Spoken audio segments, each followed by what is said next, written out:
Hello, you're listening to Otaku Spirit Animecast. My name is Andrew, and I'm joined here with Chris. Yo! And today's episode is our second parter of our spring 2023 anime season reviews. We have a whole bunch to go through. We have Oshinoko, Heavenly Delusion, Isekai at a Second Time, Galaxy Next Door, One Hit Kill Sister, Too Cute Crisis, Birdie Wing 2, Otaku Elf, Café, Terrace, Kizuna, Allele, Tonikawa 2, Tokyo Mew Mew 2, Mew Mew 2, Kubo Won't Let Me Be Invisible, and Demon Slayer. Kimetsu no Yaiba, the Swordsmith Village arc, third season, something, I don't know. So how's things going, Chris? Tired. Okay. It took you a while to get that one out, so I'm guessing you're really tired. It took a lot. I'm tired for different reason. I know, I hear. 4 videos yesterday out of nowhere. I'm like, gosh, dang it. But it was great because got a very nice, we had a nice premiere stream for Mushoku Mondays today, which made me really, really happy. Just mad thanks to Nicholas and Noah. Really, really appreciate it. They just were going crazy with membership gifts and stuff like that. It was a lot of fun and kind of cheered me up because like yesterday was editing a really rough part of Mushoku Tensei's novel, and so it was a little emotional. But I'm good now because I'm sitting here with my bro and we're going to do some reviews because this is always one of my highlights of the week is chilling with my brother and doing this because he never comes by to hang out anymore. I don't think he likes me. I don't really have time. I gotta work and then I gotta go watch anime. And then he's going to go watch anime and take care of his dogs, especially the one that doesn't stop barking. Puppies are just like that. Anyways, she's not a puppy. She's an old lady. What are you talking about? Is an old lady? That's an old lady. She is a noisy old lady. She's that kind of old lady. Yeah. Come here, sonny boy. That's what it was. I came in that door and she's like, oh, what's up, youngin'? Come here, let's hang out. Anyways, we're at TalkingSpirit.com. That's where all of our links are, social media links, ways to support us through Patreon, tips, links, and all that good stuff. Really appreciate everybody that supports the channel and what we do here. It's because of you guys this happens. Literally, it's because of you guys. Besides, now we're finally doing ads on the podcasts, so hopefully you guys don't mind those little ad reads in there every now and then, because that helps support us. So just kind of, do whatever and then come back when it's done. It's a really quick ad. It shouldn't be too bad, but it's appreciated that you guys sit through that and deal with it because it's helping support this. So. But yeah, that's really cool stuff. I also have something in here recently that just arrived that I'm going to be doing a review on. So it's a product review. So that'll be a lot of fun to check that out and see how that works out. And that'll be on the YouTube channel, youtube.com/OtakuSpirit. A lot of exciting stuff happening right now. So it's good stuff. I'll be doing also my live stream this week on Thursday will be my tier list of the spring season. So that's always a fun stream to do because then I make half the people angry and half the people happy. Well, hopefully, hopefully if the next season is as chill as it looks, I might be able to get live stream. It is looking like a very chill season. That is for darn sure. I'm kind of afraid because when I laid out the episode, because what I do, of course, part of my YouTube channel is doing impressions videos, and so I try to find certain shows that I like. This is going to be something that's going to be cool to talk about and stuff like that. Something that actually has substance there that I want to dive into every week. And it's like there is nothing. It just feels like there is nothing going on with this particular season. So we'll see how things turn out. I might have just more free time to just do other videos and just have to get another flow of content coming out. No shortage of news right now. So like Isekai Harley Quinn is a thing. And Spice and Wolf. I don't know that I would like. From what I understand, their interplay is pretty good, but I know Harley Quinn is some freaking awesome looking character. So yeah, I'm always mixed on her character design. Sometimes their iterations, I'm like, no, and then sometimes their iterations. But this iteration looks really good. She reminds me of Nazuna in like just her expression and stuff. So it's good stuff. Anyways, we should do reviews. Maybe. Are you ready? No. For Oshinoko, you're not ready? Yeah, we can do that. Okay. Let's kick things off with Oshinoko. I should probably scroll down so they have my notes. But yes, Oshinoko streamed on High Dive. Big grab by them. Good job, High Dive, on getting this. Again, I don't know how Crunchyroll just overlooked this or what. Ran for 11 episodes. Technically, the first episode was like the length of 3.5 episodes. So it's more like 14.5 episodes. It was done by Dogo Kobo. Sources of manga. Genres are drama, mystery, psychological, supernatural. Directed by Daisuke Hiramaki, who did Wataten and Selection Project. Series composition by Jin Tanaka, who did Tokyo Ghoul, Yuru Camp, and Love Live Nijigasaki. And then, of course, the original creator of the mangaka, or the original writer of the manga, is Aka Akazaka, who did Kaguya-sama Love is War. So, good stuff there. Good stuff. But yeah, I had a great way of going about this that's not spoiler, because it's like one of those ones where you got to be careful how you explain this, because you don't want to spoil things. But it's essentially about this guy named Aqua, who is trying to do an investigation of what happens behind the scenes in the entertainment industry of Japan. Something happened. He's trying to get down to what happened. And as he's looking into it, it's sort of forcing him to have to get into different industries. As he's a part of an actual production group, he's essentially joining different groups. Like he's going and being an actor in a reality TV show. We have a little bit of tidbits with Ruby, his sister, who's getting involved in idols. And it's kind of that little insight into the entertainment industry. And I would argue pretty much the revealing all even the nastier sides of the industry itself and the effects that it has on actors, actresses, performers, and stuff in the industry. So yeah, that's pretty much the shtick. So even though we've reviewed this like 5 times, yeah, right. What is your final thoughts on Oshinoko, Chris? This is the first time that we're actually having a spoiler-free version of the... Yeah, we actually did a spoiler discussion of it, so you can like twice. Because I know some people don't like that we don't spoil things, and it's like, well, there's no point in reviewing something if you're just going to spoil it. But we did have a spoiler discussion of it, so... But I'm assuming with its conclusion, since the last time we talked about it, it has become your most hated show, right? Absolutely, because it is now ended and we are never going to watch it ever again. No, there's a second season coming. Yay! Chris. Okay, it's the greatest show ever. So thankfully they didn't take too long to announce the second season.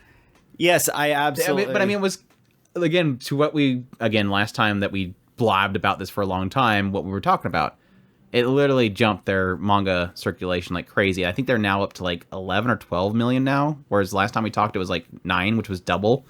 It's crazy. Anyways, go. Sorry. I absolutely love the show. I think it's brilliantly done. It knows how to capture mood. It absolutely is brilliant on its drama presentation. It absolutely does not feel to the point of melancholy. It's just literally showing the underside of a industry that is very much on its glamour, and everything is perfect and everything is just kira and all that stuff. And this is saying, no, let me pull away the covers and show you the dark underbelly. Don't take off my covers and show my dark underbelly. It's really not that pretty.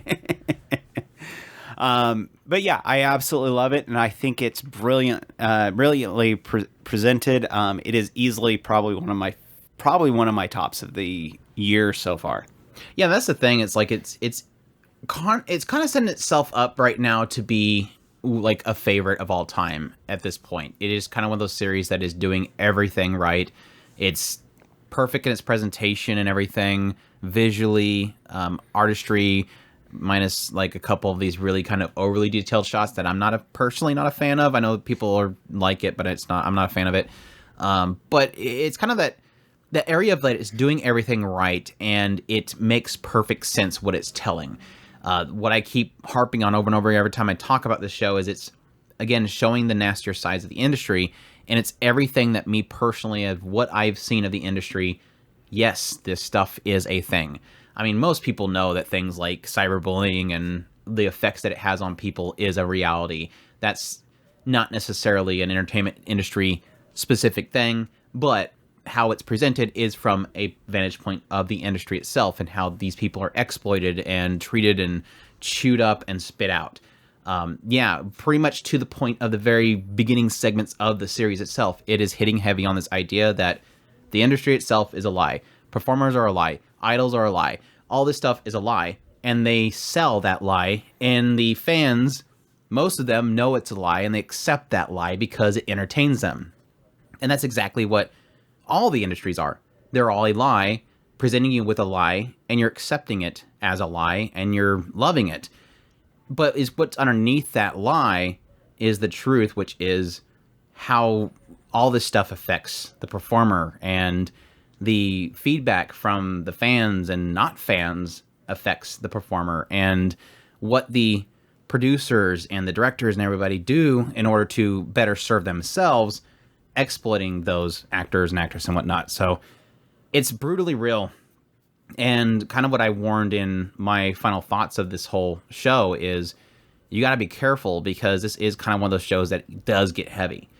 There is some very heavy subjects in there that is hard to swallow at times, and that needs to be kind of warned beforehand. But I think the way that it presented each one of these stories is a very respectful way of doing it, because it shines a light on not only how people are mistreated in the industry itself, but people on the outside mistreat those people. And again, it's more of a general thing that you can see, like cyberbullying and stuff is something I think the world needs to know that this is a bad thing, and this is the effects that it has on people. And I think it was very respectful in how it kind of portrayed all those things. But that aside, really enjoyed the characters. I can't say that I'm fully invested in Aqua as a character, the main character, quite yet.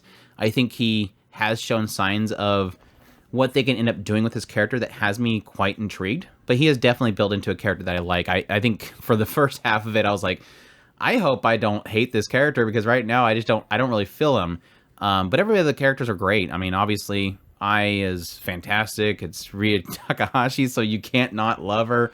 Getting into Kana, I think Kana was absolutely fantastic. She stole the show for like probably half of it, and her perspective is a child actress who hit it big as a child actress, but never saw that fame ever again, even though she's a very hard worker. And she ended up being like so filled with like self-deprecating thoughts and just self-hatred, and it's just it hurt at the same time. It's one of those kind of stories where you're just rooting on the sidelines, going, "Girl, come on, you can do this." Fantastic stuff. Akane obviously was a big emotional storyline in the series itself. Just a great cast so far. Even some characters that you early on don't like, eventually you see the other side of them, and it's just a true sign of Akakazaka making a right decision, becoming just a writer, because this guy can just interweave. I mean, he was doing that stuff with Kaguya-sama Love is War. Don't get me wrong, but now it just feels like this guy is just going crazy with it. Like, he's just interweaving so much stuff, and it's just so perfectly portrayed. And yes, to his credit and what he's kind of said in several interviews, this is kind of his perspective. This is stuff that he's seen in the industry. One of the early stories is technically based on an incident that happened with the live action and one of their actors. You can look into it once you watch the show, because I don't want to spoil things. But these are like kind of realities of the industry. And like I said, he would obviously have a perspective of this, because he's done manga. He's had performers and stuff with his show, with the adaptation of his show. He's obviously was involved with the live action of Kaguya-sama Love is War. He's in the industry, and so he knows this stuff. It's kind of one of those, it's so real. It's fake, but it's so real. It's kind of uncomfortable in a way. So it's good stuff. It is, I'm really excited for the second season. Really happy to see Dogokobo coming back. Like, because I've not been happy with Dogokobo for a while. I was a little bit scared when they got this property. So, but they obviously are showing that they still have talented people in their studio. I guess it's just they needed the right property or budget. I don't know. But yeah, I'm excited. I'm really excited for a second season, and I cannot wait. It's a must watch. I think everybody should check it out. Just know there's heavy subjects in there. When you see the signs of it, walk away if it's too much for you. But it's good stuff. Really good stuff. Anything else, Chris? Go watch it. Gush. Yeah, I think the only misgiving I had was the second part of the last episode, because I was like, okay, you better announce a second season, because you're spending half this episode talking about what you're going to do next. You better have a second season. And they announced second season. I'm like, okay, good. I don't have to yell at you guys for being manga bait. There you go. Oshinoko. Check that out. Heavenly Delusion, or Tengoku Daimyoku. Here's the opposite effect. This one streamed on Disney, ran for 13 episodes, done by Production IG. Sources of manga. Genres are adventure, mystery, sci-fi. This one is from the creator Masakazu Ishiguro, who did and Yet the Town Moves. So, yeah, this is essentially a story that follows two different perspectives. One is with Kiroko and Maru, which they are essentially walking around in what looks like a post-apocalyptic Tokyo. Like, Japan is done. It's just everything is collapsed. They say that a long time ago this great collapse happened and everything's crap. And what they're currently doing is they're trying Kiroko is escorting Maru to try to find this place that they call heaven. All he knows that he's supposed to go to heaven and he's supposed to bring this thing there. And so they're looking around just trying to find out they don't even know what heaven is. They don't know if it's a location, if it's a town or what. They're just looking for it. The other perspective is inside of this nursery, basically. It's like this very clean, very sanitized facility that has robots all over the place moving around. You have these directors and doctors and stuff moving around, taking care of these kids that are within it. And these kids are just kind of doing their daily routine of playing out in the yard, in the grass, going in and doing classes. It's just they're kind of secluded in this like locked down facility. And they kind of give a hint early on that each one of these kids seem to have some sort of unique thing about each one of them. Like one kid falls off the side of he was using these Roombas to climb up the side of this pole, and he gets up really high, and the Roomba like fails, and he falls all the way down and hits the ground, and everybody's panicking, and then he just gets up like he's okay. Like he's got like, I don't know, he's super durable, or he just heals really quickly. It's weird. But yeah, each one of them has like different abilities. One, Mimihime, she keeps talking about visions that she has, which you might assume could possibly be the future, like she's seeing the future. Each one of them has their own like unique ability. Yeah, they even have a girl that looks like Froppy, and she literally can climb up walls like Froppy. She looks like Froppy, and she moves like Froppy. But yeah, anyways, yeah, that's kind of the gist of it. Again, Kiroko and Maru kind of looking around this post-apocalyptic world, the dangers they face, which is either, yeah, like random people that are just wanting to attack them and mug them or do worse things. Different little civilizations that people have built post-apocalyptic, just kind of rebuilding a civilization and trying to grow crops and stuff on their own. They also have the threat of man-eaters, which are these big monster-looking things that attack and consume people. So you got to watch out for those, and which works out because Kiroko apparently before used to be a hired hitman for the man-eater hitman, man-eater, a hit man-eater, a hitman for the man-eaters. Used to go out and hunt them for money. So it kind of works out for her. Plus, she has like this little gun that shoots a laser, which is interesting. But anyways, yeah, my thoughts on Heavenly Delusion. I really, really, really, really, really like the show. This is kind of one of those shows that just has so much mystery about it, and it kind of just slowly sprinkles out answers, but possible mysteries or question marks that let you kind of slowly, as the characters are living in the environment, you're sort of piecing things together and trying to figure out what happened.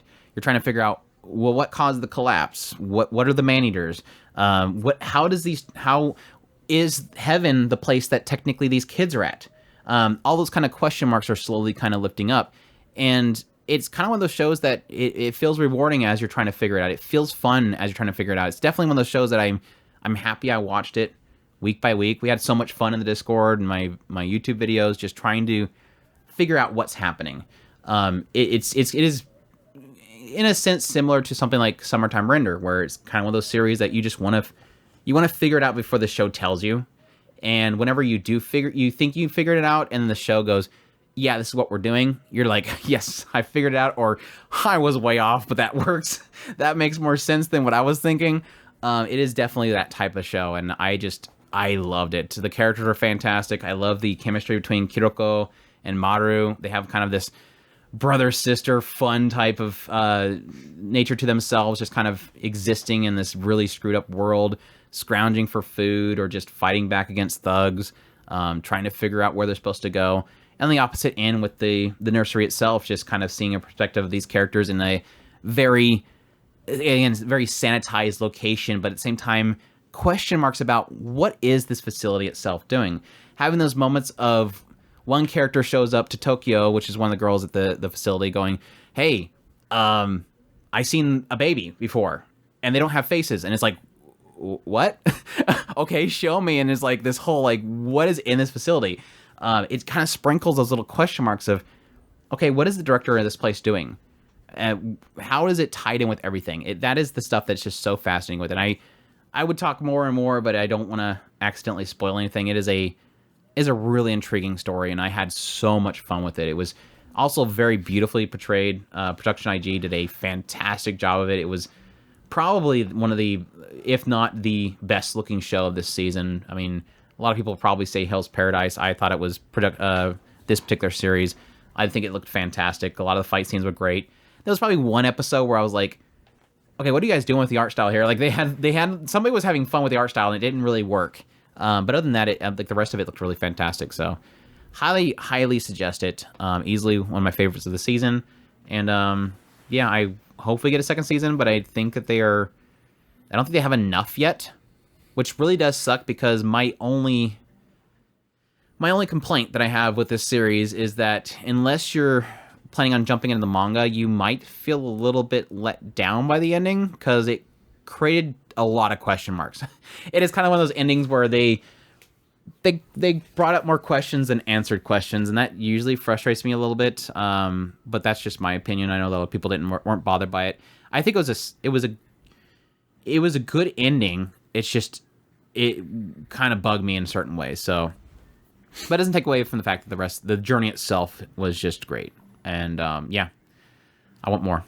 I was very tempted to just jump right in them. I did technically jump into the manga to try to find out where they were at and if they had enough to go into, and got a couple of insights into some things they technically did cut from the last episode, which was probably a good thing because it would be opened up more doors, which would make me more frustrated. But yeah, good stuff. Heavenly Delusion, definitely check that one out. Are you gonna do like Summertime Render and jump out and say, "Yeah, I watched it, Andrew. Let me get my perspective in here"? Nope. Okay. Be like the next big shocker. Chris just jumps out of nowhere and says, "Oh, I watched that." Did you watch Summon to Another World for a second time? Sure did. Goody. Isekai Shokan wa Nidome desu. This one's streamed on Crunchyroll, around for 12 episodes. Done by Studio Allele. Source is light novel. Genres are adventure, comedy, fantasy. This one opens up with a classroom of kids, and you got this dude just chilling there. His name's Setsu, and he's just chilling there. He's got I think he had the window seat, didn't he? He's got to have that window seat. I think he's looking out the window. I don't remember. Got that window. I think he had the window seat. At some point, he got his friend Yuhi, and he's obviously all doki doki over him, just kind of hanging out. And then suddenly, the whole classroom transports to another world, and they're like out in the middle of a battlefield, and a bunch of weird. What were they? They were fueled by what, darkness or something like that.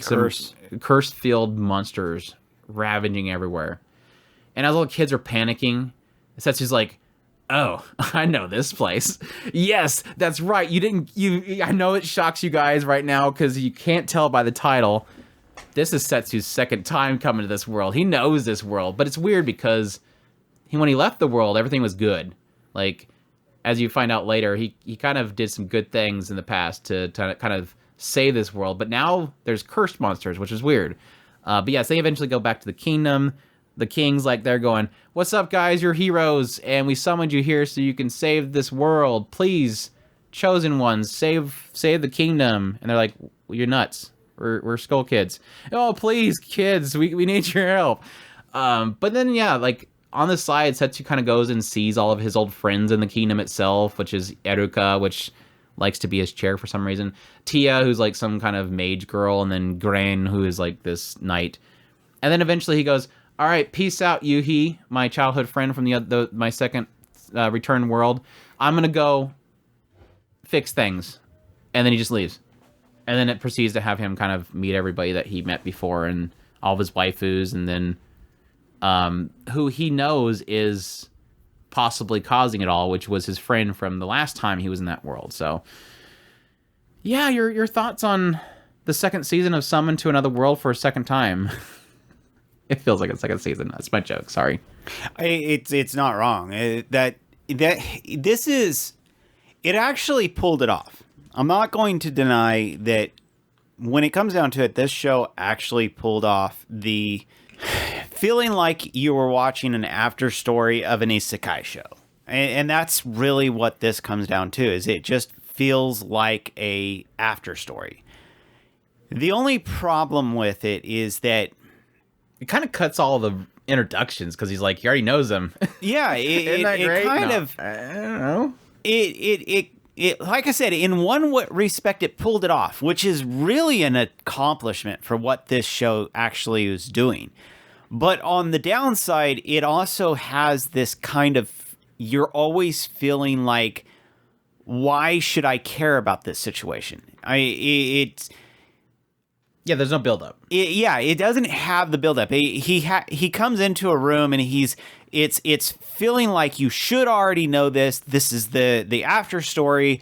I'm actually bumping into this guy. The animal kingdom is an actual, or the beast kingdom is an actual perfect example of this. He goes in, he walks up and he says, I know the king. And these guys are like, no, you don't know the king. And he's like, no, I know the king. And you know full well he's so freaking overpowered. Ain't nobody going to stop his butt from walking in the room if he wants to. And he actually is toying with this idea. Then the beast princess flies down from the top. Obviously, the beast princess knows him. And goes into this entire thing about how he's supposed to marry her, but he's not going to marry her because blah, blah, blah reasons. And then he goes in and the king knows him, obviously. So why did the people at the front, it's really stupid in how it's laid out. But like I said, he looked different. Yeah, he did technically look different. He different body. So in some respects, there is this aspect of it's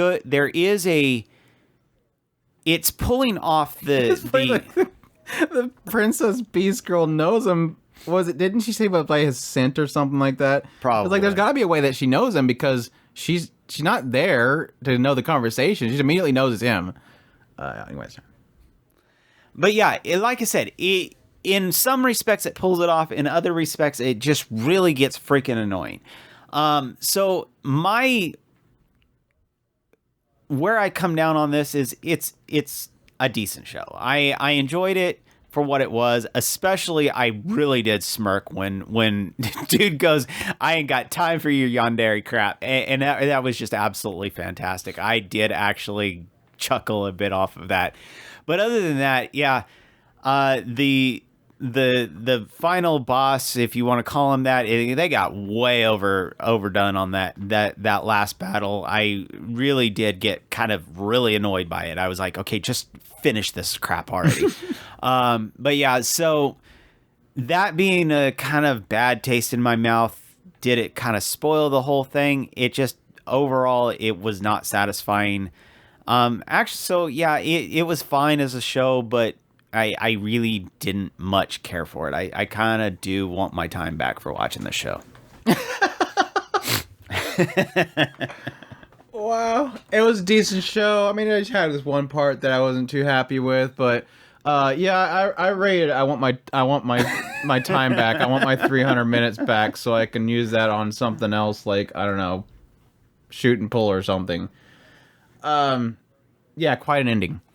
Anyways, yeah, I'm kind of in the same boat. I do want to get it. You want your time back too? I want to. Yes, I want my time. I want my time back out of 10. I kind of agree with the idea that coming into it, I was intrigued by what it was trying to do, which, like you mentioned, was this idea of an isekai after story. This is the second time he basically was in our world, was isekai to this fantasy world, saved the world, went back to something happened. He started over back in our world, new self, born, raised, and then he isekai'd again. And then it's like that time gap, I guess, that happens between the two isekais. But it's like at the same time, it's sort of credit to the writer because it's pretty much saving them the trouble with having to really kind of build up any of these characters, really describe them and have their relationship build. It's just kind of more, you'll get these small little snippets of, yeah, we once fought back here and we became friends. Yeah, the good old days is pretty much what every single one of these reintroductions is. Yeah, it's me, Setsu, the good old days. And so it doesn't really make me care for any of the characters. Like the only character I had a semblance of care for was Yuhi, because they kind of got into her wanting to be with Setsu as he just kind of ran off. And so she's trying to get stronger so that she could be useful to Setsu. And then she just disappears for like literally 10 episodes and then comes back out of nowhere. The classroom was really kind of annoying. I know that the classroom was only literally brought over literally to bring Yuhi over. Right. And that's the thing. It's like, why do we do that? And then it's literally at the end is, the way that it ends is like, okay, thanks. Thanks, guys. Thanks, guys. Which, again, is technically how it pretty much went the first time, ? It's just, it's a cool concept, but no substance. Like, I have no feelings for anything that happened in it. It wasn't it wasn't the worst looking show, but it wasn't the greatest looking show. A couple of the stories that he ran into here and there were okay. Some of them were pretty kind of brutally rough, and which was kind of surprising as well. But yeah, in the end, it was kind of just a very shrug show in the end. Not a terrible show, decent concept, just not great in the end. So, yeah. Except for that last battle. Last battle was really the backstory. I hated the backstory. By the way, I really hated this. This is the bad guy. This is the bad guy. Yandere. I don't need your Yandere time crap right now. This is the bad guy. We're going to do that whole gym thing that makes somebody... Yeah, anyways. Summon to another world for a second time. The second season. Got to deal with... Yeah, I cracked a joke at some point on Discord. I said, oh, it's so great. They finally aired the first season of Summon to Another World for a second time. And then somebody was like, wait, are you saying that they're showing it a second time? No, that's the title's second time. Anyway, the joke's dead. Like, I made a joke and it doesn't work because the title's stupid. Galaxy Next Door is our next one, or Otonari ni Ginga. This one's straight on Crunchyroll, ran for 12 episodes, done by Asahi Production. Source is a manga. I figured that would be a light novel. Interesting. Genres are comedy, romance. Director is Ryuichi Kimura, who did Aikatsu. And series composition by Gigaimon Ichikawa, who did Fruit of Evolution. And the original creator is Guido Amagakure, who did Sweetness and Lightning. So, yeah, this one follows Ichiro. And Ichiro, unfortunately, at some point lost his parents. And he just kind of decided at this point that he was going to try to take care of his two siblings, Machi and Fumio. And so that kind of pushed him to have to get a job and stuff like that. And he became a mangaka, trying to make manga to support himself and his two siblings. And at some point, he gets a new assistant assigned to him, and he goes to see her, and it's Shiori, and he brings her in. She does a really good job of kind of coloring in and stuff like that. You find out that she read some manga that were owned by her grandmother and her late grandmother. And so she does a good job of doing the tracing and coloring in the backgrounds and all that kind of stuff, and worked out really well for him. They meet a deadline. They're exhausted. She kind of decides to, lay on the ground there while he's finishing up some stuff. He passes out, and he wakes up at some point, and she's asleep sitting there. And then there's something sticking out her back, and he's like, "Oh crap! She dropped a fountain pen behind her, and she possibly stabbed herself." And so he goes to grab it, and something happens, like some weird stuff. He sees like a bunch of stars and stuff like that, and then she wakes up and she says, "You touched my stinger." I hate this conversation. "You touched my stinger. How dare you?" And he's like, "Wait, what's a stinger? No, I thought it was a fountain pen." And she's like, "No, you touched my stinger. That ties us together. How could you? Why would you do that?" And he's like, "I don't even know what you're talking about." Yes, kind of find out she is a part of this group of people out on this remote island. They're kind of secluded to themselves. I mean, they do like function with the society itself, but they're kind of secluded. And the idea is that her grandmother was like the first of these star children. Was they star children? I think it was star children. The star came down and she touched it, and she became like this queen essentially of their community. And everybody's kind of drawn to protect and take care of her. And again, Shiori is the grandchild of her. Well, her grandmother's dying wish was that before she takes on the role of being the next one, she go out into the world and experience the world. So she came here and became his assistant. But they have this special thing about them that they have this stinger. And if they want to interlock themselves with a mate, they can have them touch that stinger, and it kind of links their emotions and stuff. And that gets kind of weird in how the idea that if there's like sort of a disconnect in their emotions or she gets too worked up, it can negatively affect him. And the other aspect of it is they can't become too far apart. So if they kind of tested out at one point where she gets on a subway train and goes out to this one location, then at some point he starts to have a fever. It's that kind of weird stuff. But yeah, it's just them sort of being locked together.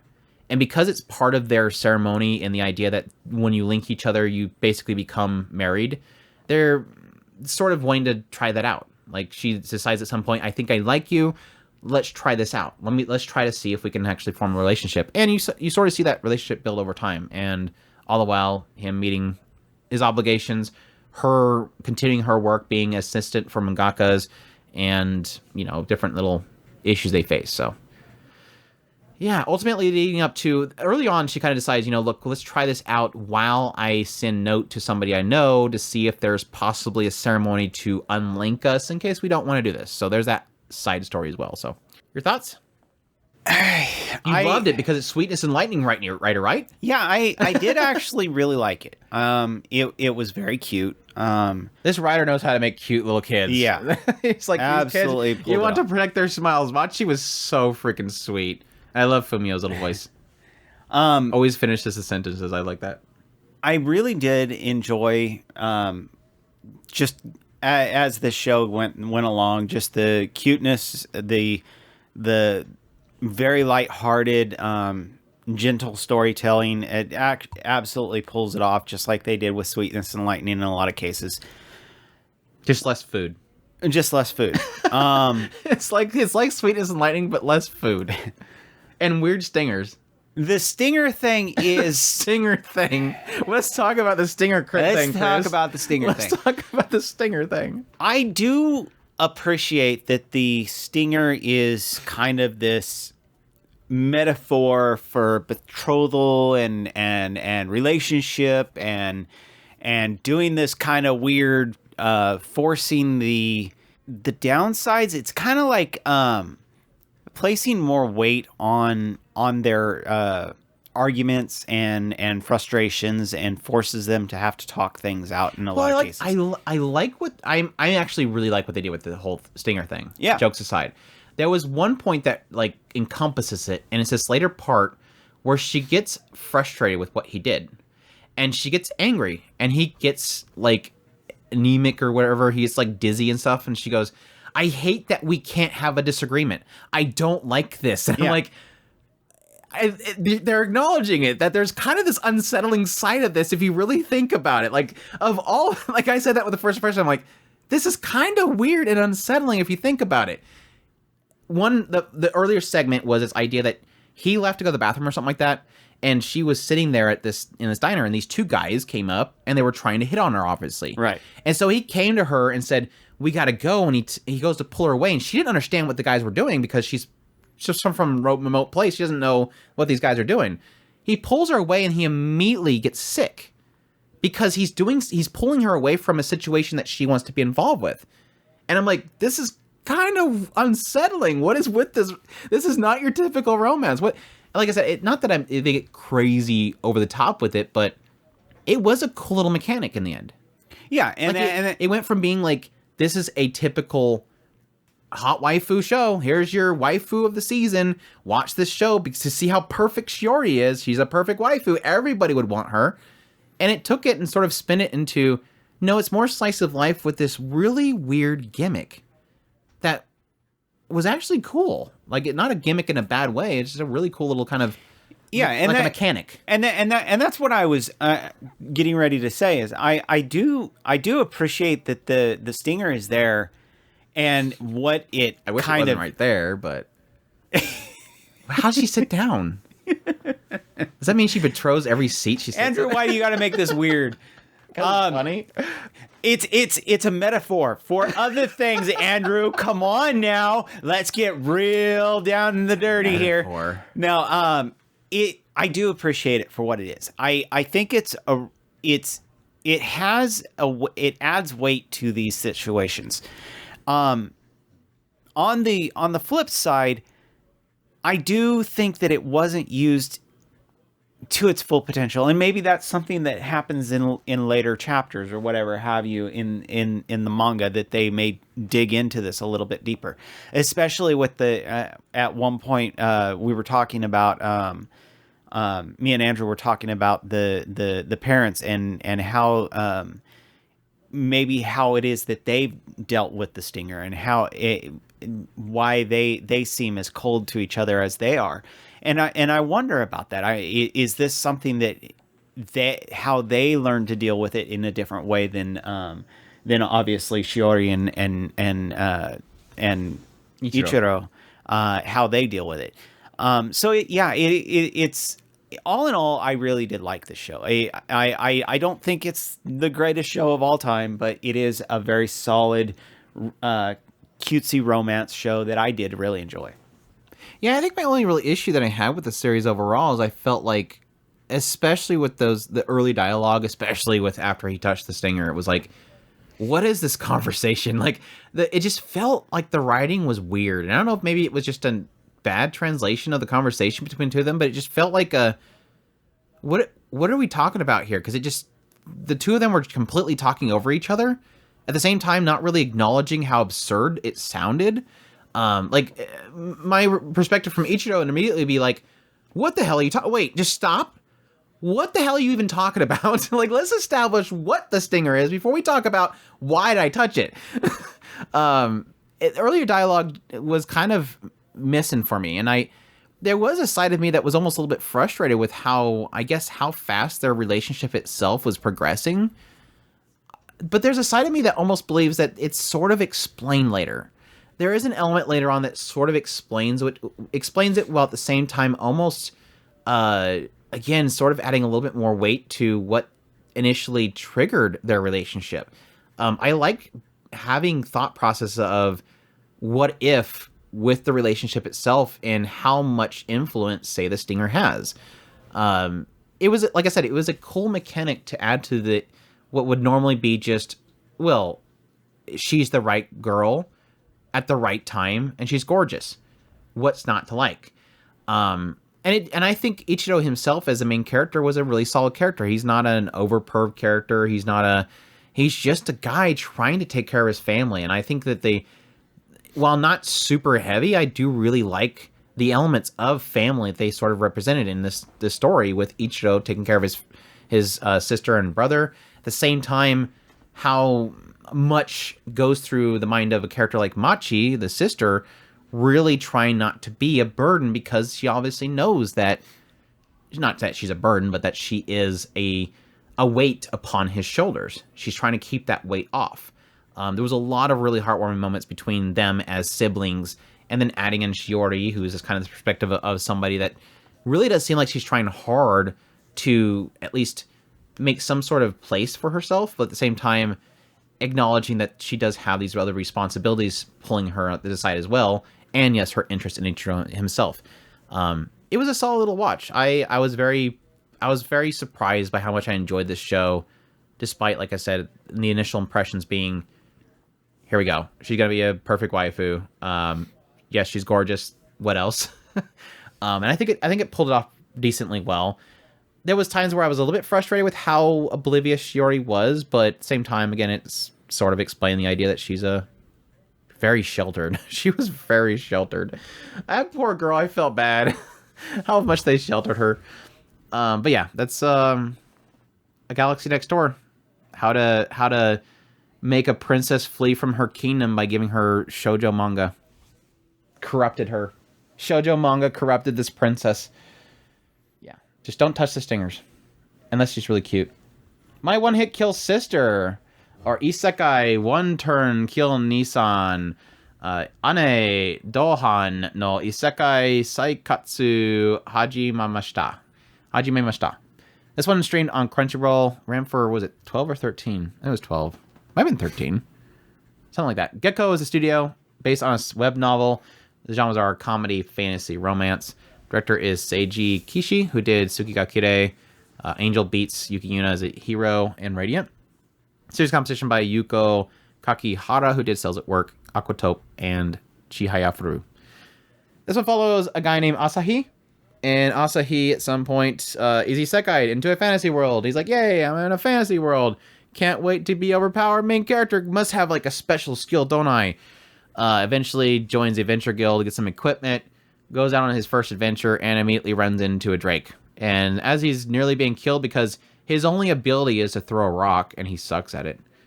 As he's nearly being killed by this dragon, he calls out for his sister, as you do. And sure enough, his sister is summoned to this fantasy world and one-shots the dragon because she's massively OP, as the title would lead you to believe. And, she also really, really loves Asahi. She, is massive Brocon. So that starts the adventure. It kind of turns this whole thing where Asahi is just trying to get by in the world, doing adventures and stuff like that, doing different quests. He immediately just ranks up really quickly because Maya, his sister, is wrecking everything. It turns this whole thing where the kingdom will get mad at you and execute you if you misrepresent what rank you are. So he's being really high rank, even though he shouldn't be because of his sister, could end up getting him killed. So it kind of turns that whole thing where he's trying up to show that he's super weak, but though everybody thinks he's this massively overpowered hero, so his sister has to come in and save him all the time, which works out because she really loves him being praised. She doesn't want credit. She just wants to see people praising her brother. And then he meets one of the commanders of the Demon Lord army, and she becomes a sister. And, And then the hero, she was a hero. No, was she a hero? Gloria? Yeah. Yeah. I think she was. I was trying to think of the other. No, the other one was they were another Golem rank or something like that group that got beat up by the Kilmaria. And then he becomes a deadbeat. the guy, what was his name? He's right here. He's right here. Siegfried, that's right. Siegfried. He was a hero too. The reject hero, his hero party, and they just completely failed to kill Kilmaria. Your thoughts?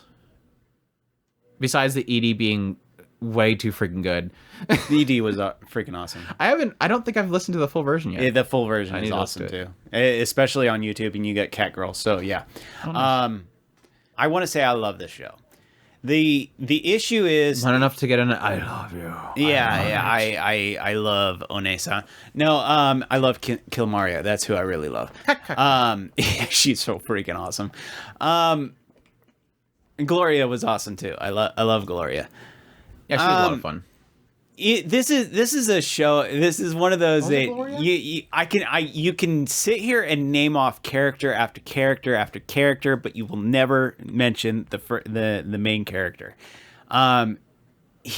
It's one of those that you just kind of okay. Let's have him off to the side and just bring me all the characters. Yeah, Gloria. I was making sure I wasn't thinking of the other girl, the healer girl, which I kind of liked her at first, but she got a little. Yeah. Her joke got quick.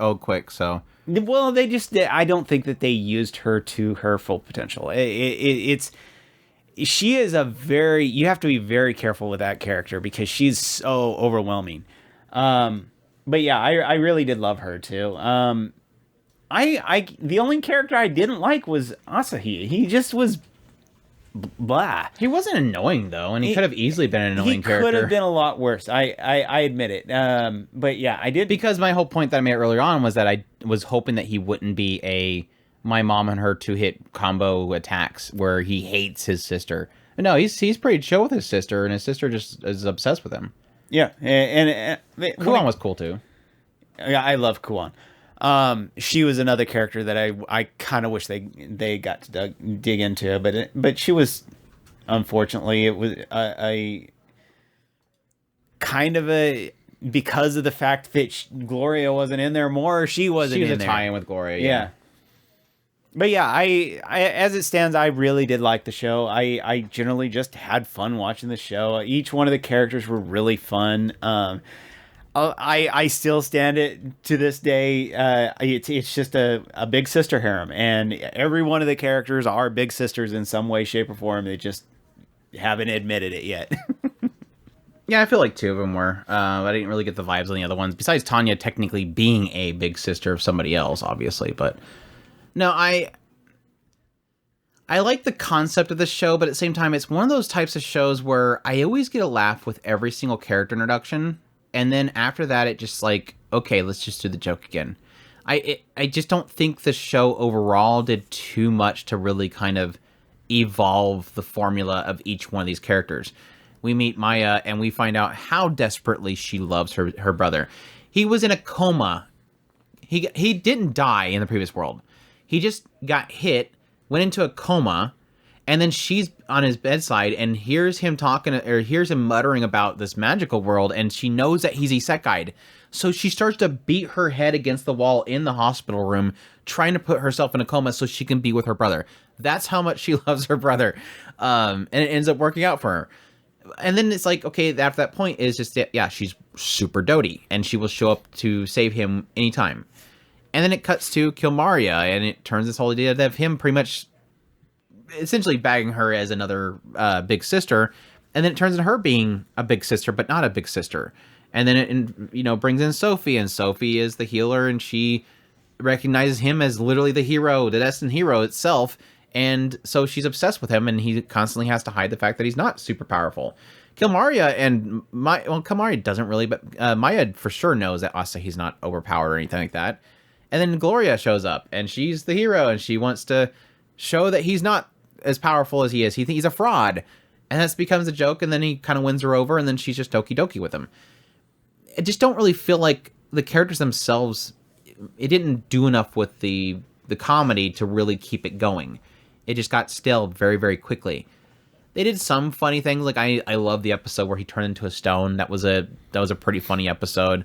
It has moments where it's pretty funny, but for the most part, it just it didn't really hold my attention too much. In the end, it was a solid comedy. Confused dance just to make it to where that was a funny episode.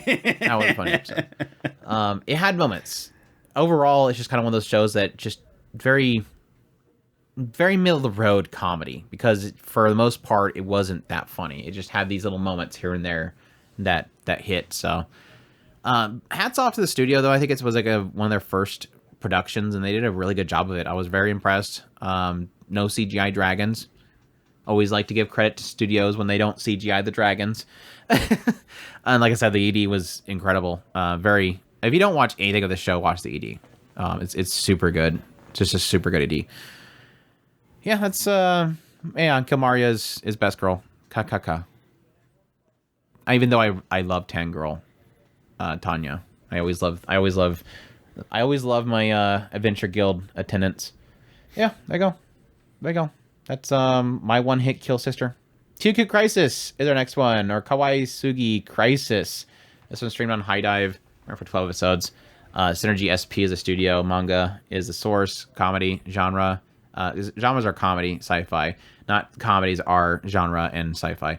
The director is Jun Hattori, who did Taisho Tomi Fairytale.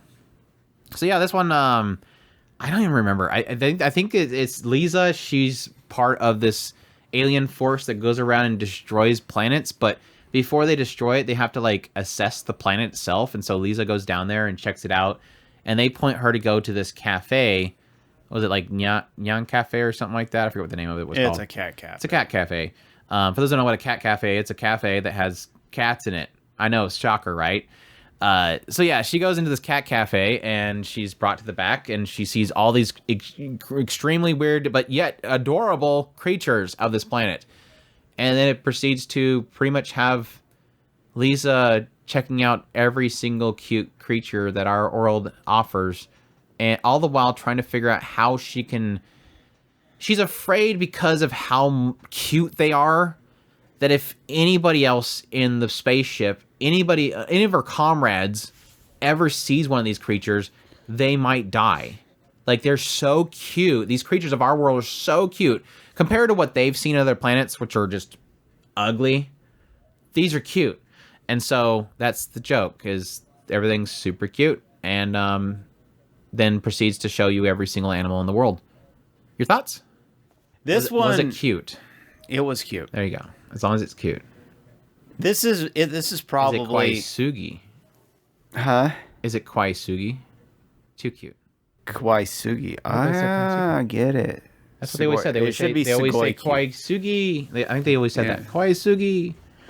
Sorry. I'm trying to be honest on this because I did find it cute. I did.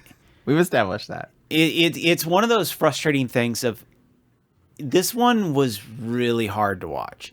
I don't know how to explain it. I want to acknowledge what it was trying to do. It was trying to kind of just point out, hey, this is a cat. These are things that you should know about cats. Being an owner of a cat is a big responsibility and all that stuff. And especially me from being a person who takes care of animals that are usually in a lot of cases that are domesticated. That are not treated well. Not treated well. I yeah.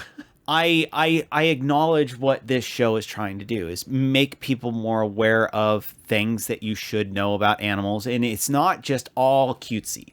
And I do acknowledge that a lot of this show was kind of talking about that.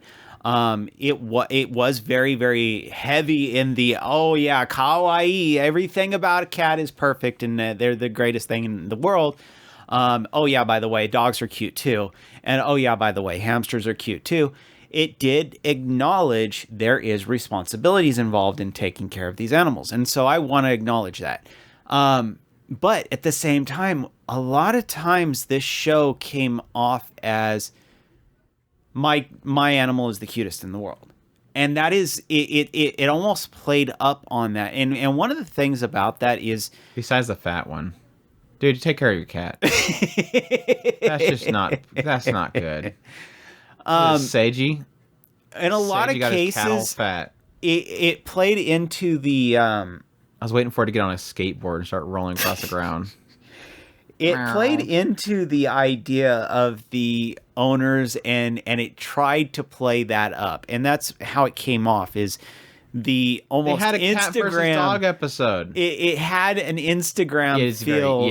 Type very thing. Thank you, Chris. Very Instagram. It was it constantly, did something cute. Let me take a picture of it. And it did. We don't care about your dog. It even made fun about that. It made fun of that at one point where it literally did an entire episode about talking about camera angles on cats and how to get the best possible picture.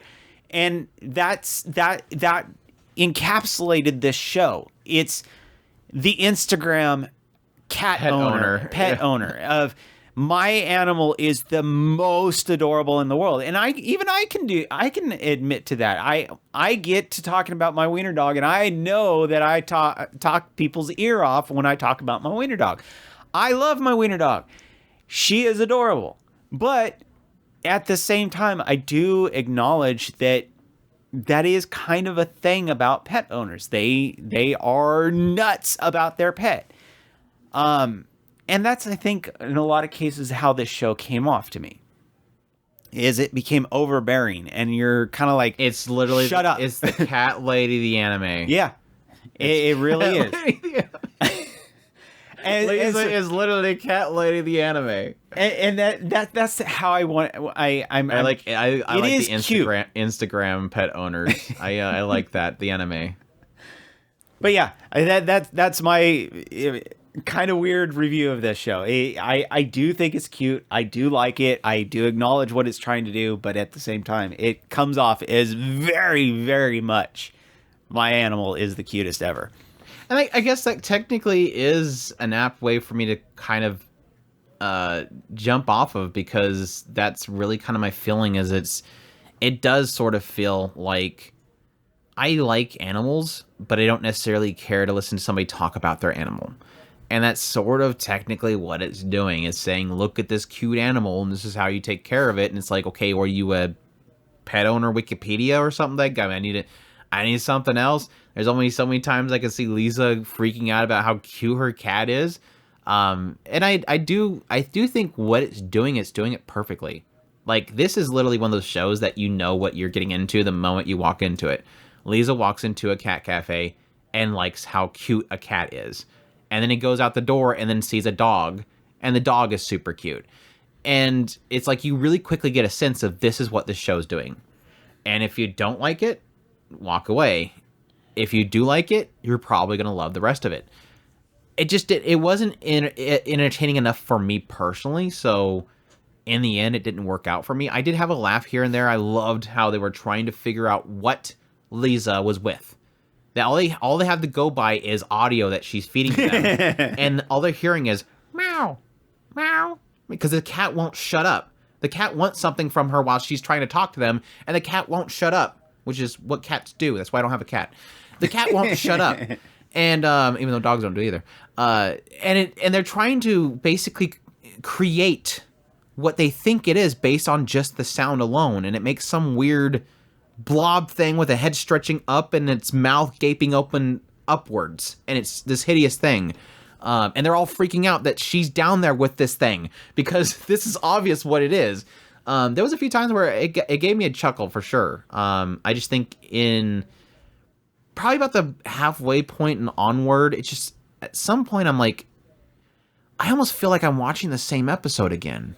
It just feels like, okay, here, let's bring this character down. No, they mixed things up with the llama. Don't you remember? The llama face was funny. Her llama face was funny. It's so chill. It just looks so chill. Yeah, and then their chief guy going Super Saiyan in order not to blow up in the zoo. I completely lost my train of thought here. It was really kind of just... at some point, it kind of just turned into, now let's bring this person down.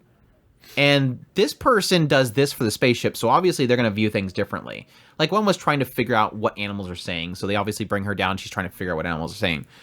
And it kind of just feel like the same thing, because every single one of them did the same thing. They come down and they go, oh my gosh, kawaii sugi, kawaii. One was deathly allergic, was kind of tragic. But for the most part, it was just pretty much them all gushing about how cute things are. And at some point, it just kind of lost me. So it's solid for what it's doing, though. I think if you're an animal lover, for sure, it's probably gonna be a blast. Especially if you're a cat owner, because there's a lot more cat than really anything else in this show. Yum yum yum yum yeah. yum yum yum. Unfortunately, even the song is yum yum yum yum yum yum yum. Yeah, we're dog people, so I hate cats. Yeah, I don't hate cats. Never really had many good experiences outside of our dogs with cats. So they're really annoying and they destroy things. Meow. Cats are alright. Meow. I'm busy. And a good thing, because they would step on my keyboard and mess up my work. Anyway, Kawaii Sugi Crisis. Chris, Birdie Wing, Golf Girl Story, second season, thoughts? I have nothing wrote down here. I don't even know what's going on with the show. It started off by like some person that made bets shooting golf, and then she gets involved in some underground golf tournament, and then joins an actual tournament, and then really likes this other girl that's in the tournament. Tournament. Yeah, and something else. I don't know. I didn't finish the first season. I wanted to though. It was an enjoyable. It was enjoyable until the multi-trillion-dollar underground golf course that rotates. That's a lot of money just to make. Decides. Yeah, massive real estate. Massive real estate decisions are based on it. Yeah, no, I really did love this show, and getting into the second season, I didn't really shift my feelings on the show, so I still really like it. We finally got kind of breakthroughs into Super Saiyan territory. For those who have actually watched the show, you kind of know what I'm talking about. Is basically all the characters were powering up and getting into... Did they find a hyperbolic time chamber? Not exactly, but pretty close. Okay, we did some training arc. We got some new powers, and we got into the kind of climax to these character stories. So I do really like a lot of that. One of my biggest disappointments going into the second season, while we did get a small kind of somebody trying to drag him back into the kind of underground area. So you're saying she got out? She got out. Pulled him back in? They pulled him back in. So this is one of my things about this show. I really do like a lot of this. But one of the things that I think kind of weirdly I liked more than anything about the show was the underground tournament. I really kind of wanted that to be more of a mainstay in the show. And it did have a presence, but not enough that I was satisfied with it. So take that for what it is. The underground tournament was interesting, especially in the first season. It does kind of have a presence in the second season, but not as much. Oh, the snake girl's still there? Yes. She didn't go out. She is. Still have the crazy stuff. She is. She became kind of a mascot character for She became a mascot character. Baby girl. They beat her, so she just hangs out all the time and lets fumes out to mess with people every now and then. Zip. Yeah, I really... And they still have Sephiroth is in there. Well, they Sephiroth? Yeah, Rose is the Sephiroth lady. She looks like Sephiroth. I'm not going to talk about that. Clank, clank, clank, because anything I say is technically spoiler. Sorry. But yeah, I absolutely love it. Do I want to suggest it? This is my biggest issue.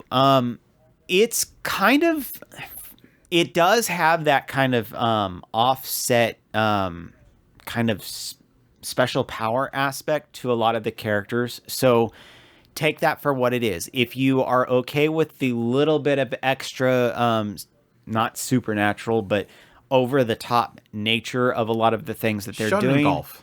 Shonen special powers and stuff like that. You're going to like this. If you don't like that, like scorching ping pong girls, where you create tornadoes on the table. If you don't like that, this is probably going to be a little bit. It's not bad. It's just it's one of those that's just a little bit over the top. Yeah, it's just a little bit. That's why I think scorching ping pong girls is a good example, because it was never like they were shooting beams or anything. Yeah. It was that whole thing of like, because she's so strong and she created a you could say that if you swing the paddle a certain way, you'd probably make a swirl of wind.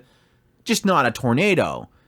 So it's like it's technically logical, but it's over the top. Yeah. So it it's weird. And that like and that, the other example is Evangeline, or I can't say her name. The main girl in the first season, she's trying to get the ball to go through the forest. Normally you go around the forest. She's wanting to go through the forest. So the first time she hit it so hard it literally broke a branch, but it didn't break it all the way. So the second time she hit it, they're like, why is she going to do it again? She's going to fail again.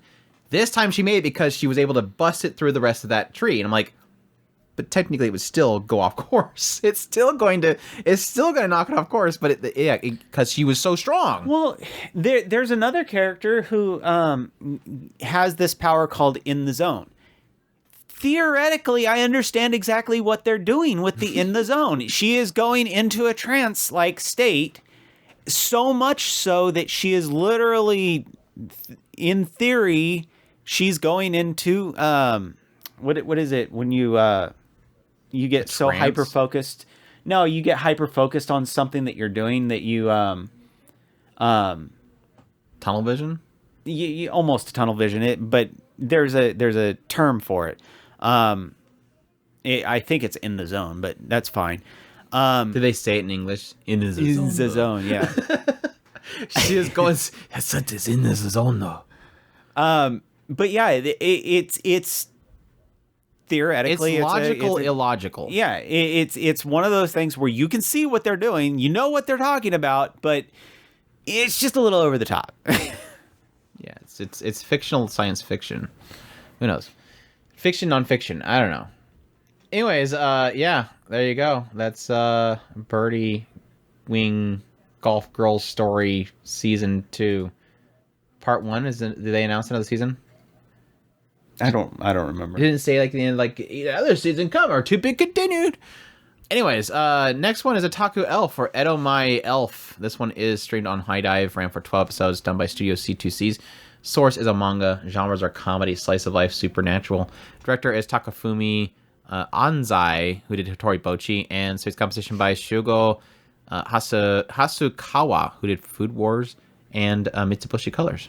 This one follows Koito, who is the next in line to take care of the shrine goddess of a certain shrine, who, as we find out really quickly, this little god that's within the shrine is actually an elf called Elda. And much to her disappointment, this elf is pretty much a shut-in.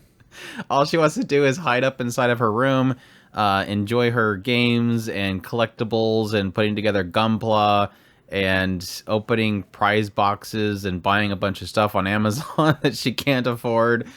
But it kind of the broader picture of this whole thing is, yes, the lineage of people that would take care of this elf, because this elf was summoned to this world from another world, and she's kind of experienced a lot of things in the world itself, and so a lot of context is given on a regular basis about how the world is so different than it used to be, and the different niceties that she used to enjoy in the world, but the new niceties that she does enjoy, and yes, other elves,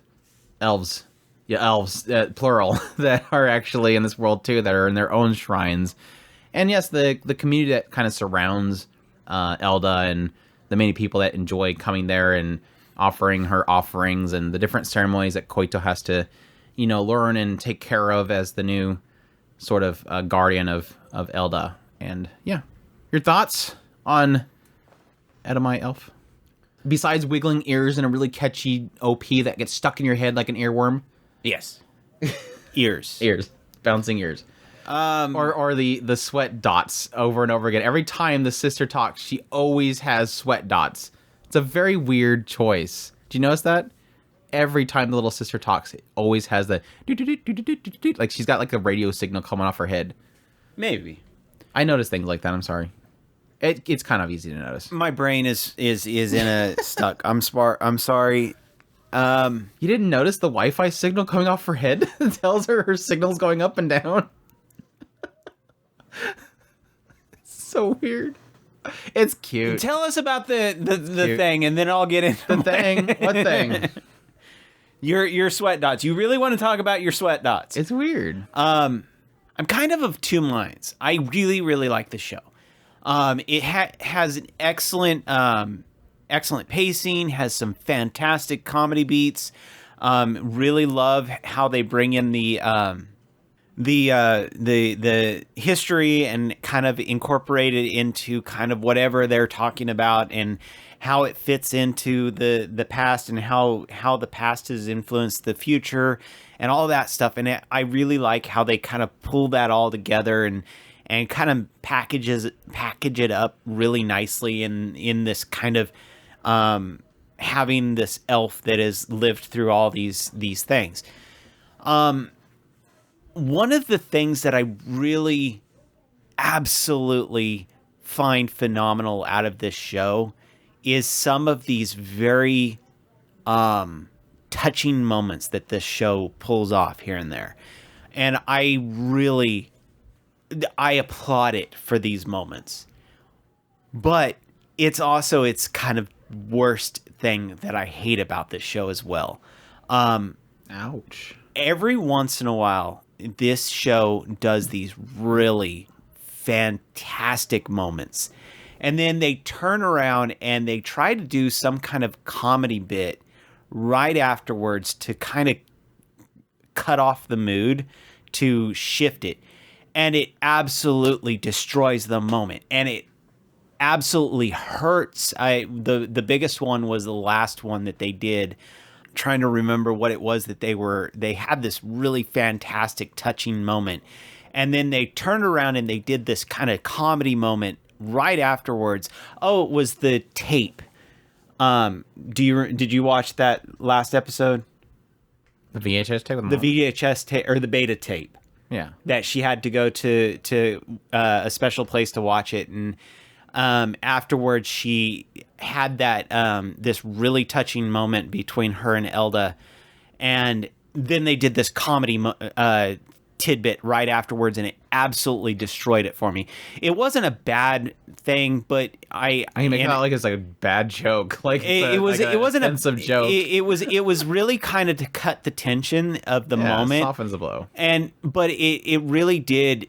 It to me, it really kind of ruined this tender moment between the two, and it really did kind of, in a way, left a bad taste in my mouth for it, and it was really frustrating. But overall, these really fantastic moments. It has the Sky Tree. They did a really fantastic job with the Sky Tree. They there was this moment of doing this cleansing of the community, and then they kind of did this. Elda did this all so that she could go to a company, and it was it's really these moments that are really, really fantastic, and they're very atmospheric, really fantastic, usually artwork involved in all the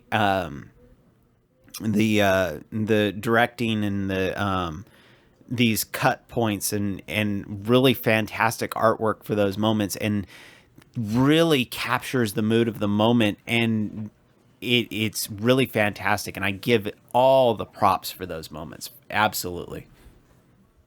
But then it has a punchline.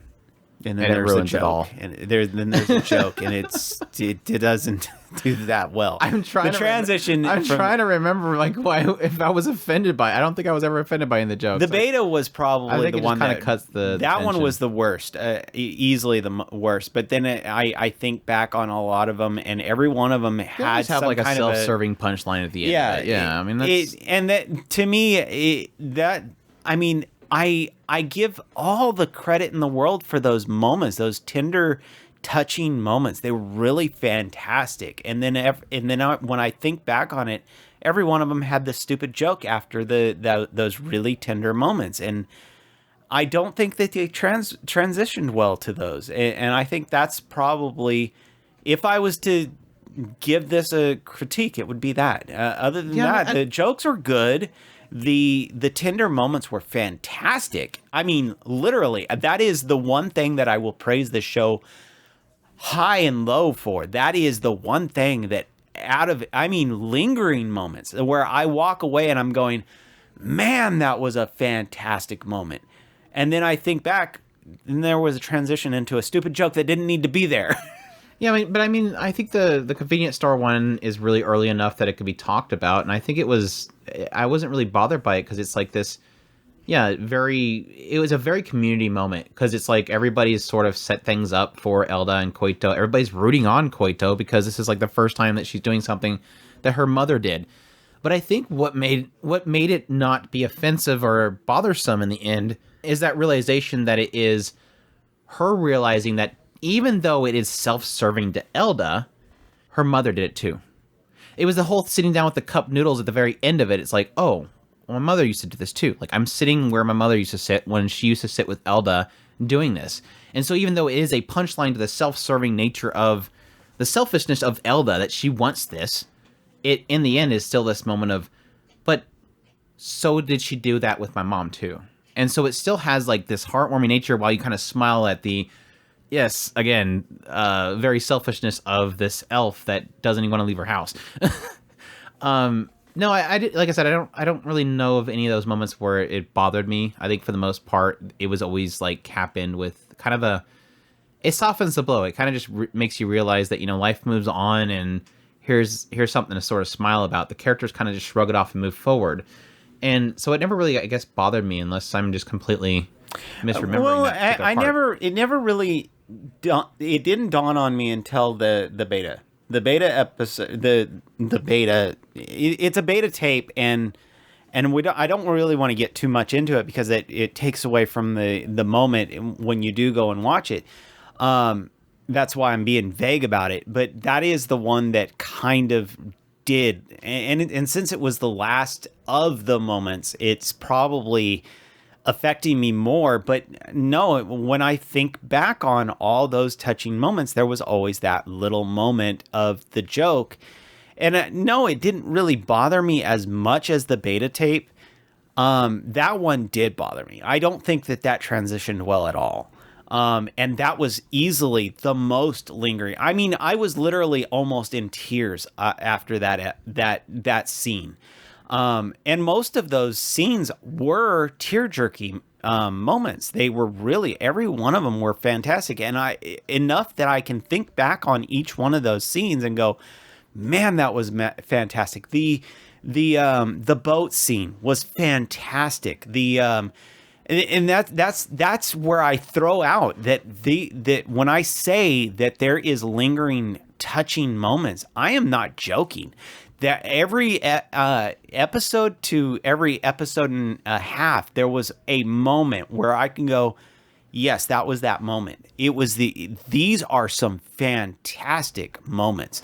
Yeah, for sure. Okay. Got it out of your system? Yes. Okay. You repeated yourself 3 times now. I wasn't sure if I wanted to interrupt you. I'm like, maybe he's going to a point. I don't want to interrupt him. I think the best way to describe this show is it's like when a boomer meets a zoomer. That's literally what the show is. It's like it's the bridging generations kind of storyline where you have, Elda is still youthful, obviously, even though she's over 600 years old. She's been at the shrine for 400. She's 600. Being 600 years old, 400 years in our world, she has so much knowledge that goes back and back and back.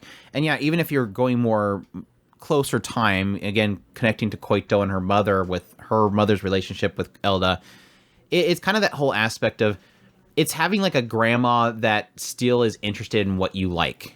It's like our grandma, she loved these little kind of digital games and stuff. So it was always like the fun thing to sort of connect with her. And my enjoyments was like, digital games and stuff like that. Even though I gave her a Game Boy and she literally couldn't see what the hell was on the screen. It's like her eyes weren't seeing what was happening on the screen, which I don't blame her because Game Boys had really crappy screens. If you think about it, they were really crappy screens. We just dealt with it because it was new and there was nothing better than that. What are you talking about? We can play Mario everywhere. Yeah, now we can do it everywhere. Well, then too, but you just had to eat AA batteries. God, anyways. But no, it was like that whole aspect of kind of connecting, and I think that's kind of what Elda does. Is Elda loves new modern tech and stuff like that, but yet every now and then it's kind of bringing up, well, yeah, back then they did this, or like, why do you have a collection of random jars? Well, this is amazing because this is like technology that we could never comprehend back in the day. How beautifully it's sculpted and stuff. And now it's just like, that's kind of a throwaway jar.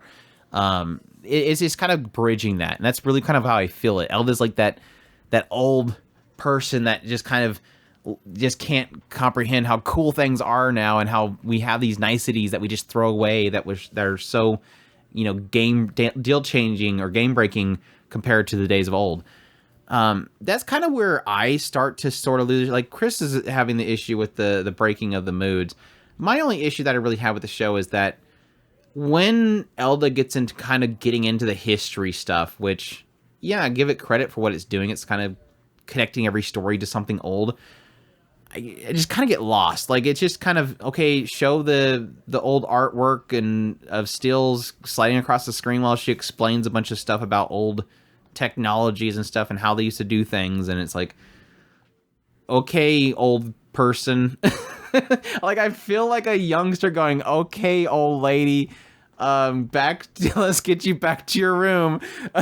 Sometimes they were interesting, but most of the time it's like, I don't really care. And it found itself doing that a lot. Like I don't know, it almost felt like we had like 3 different segmented stories within each episode, and for the most part, and then you'd have 3 segments where it's just Elda talking about some random old thing.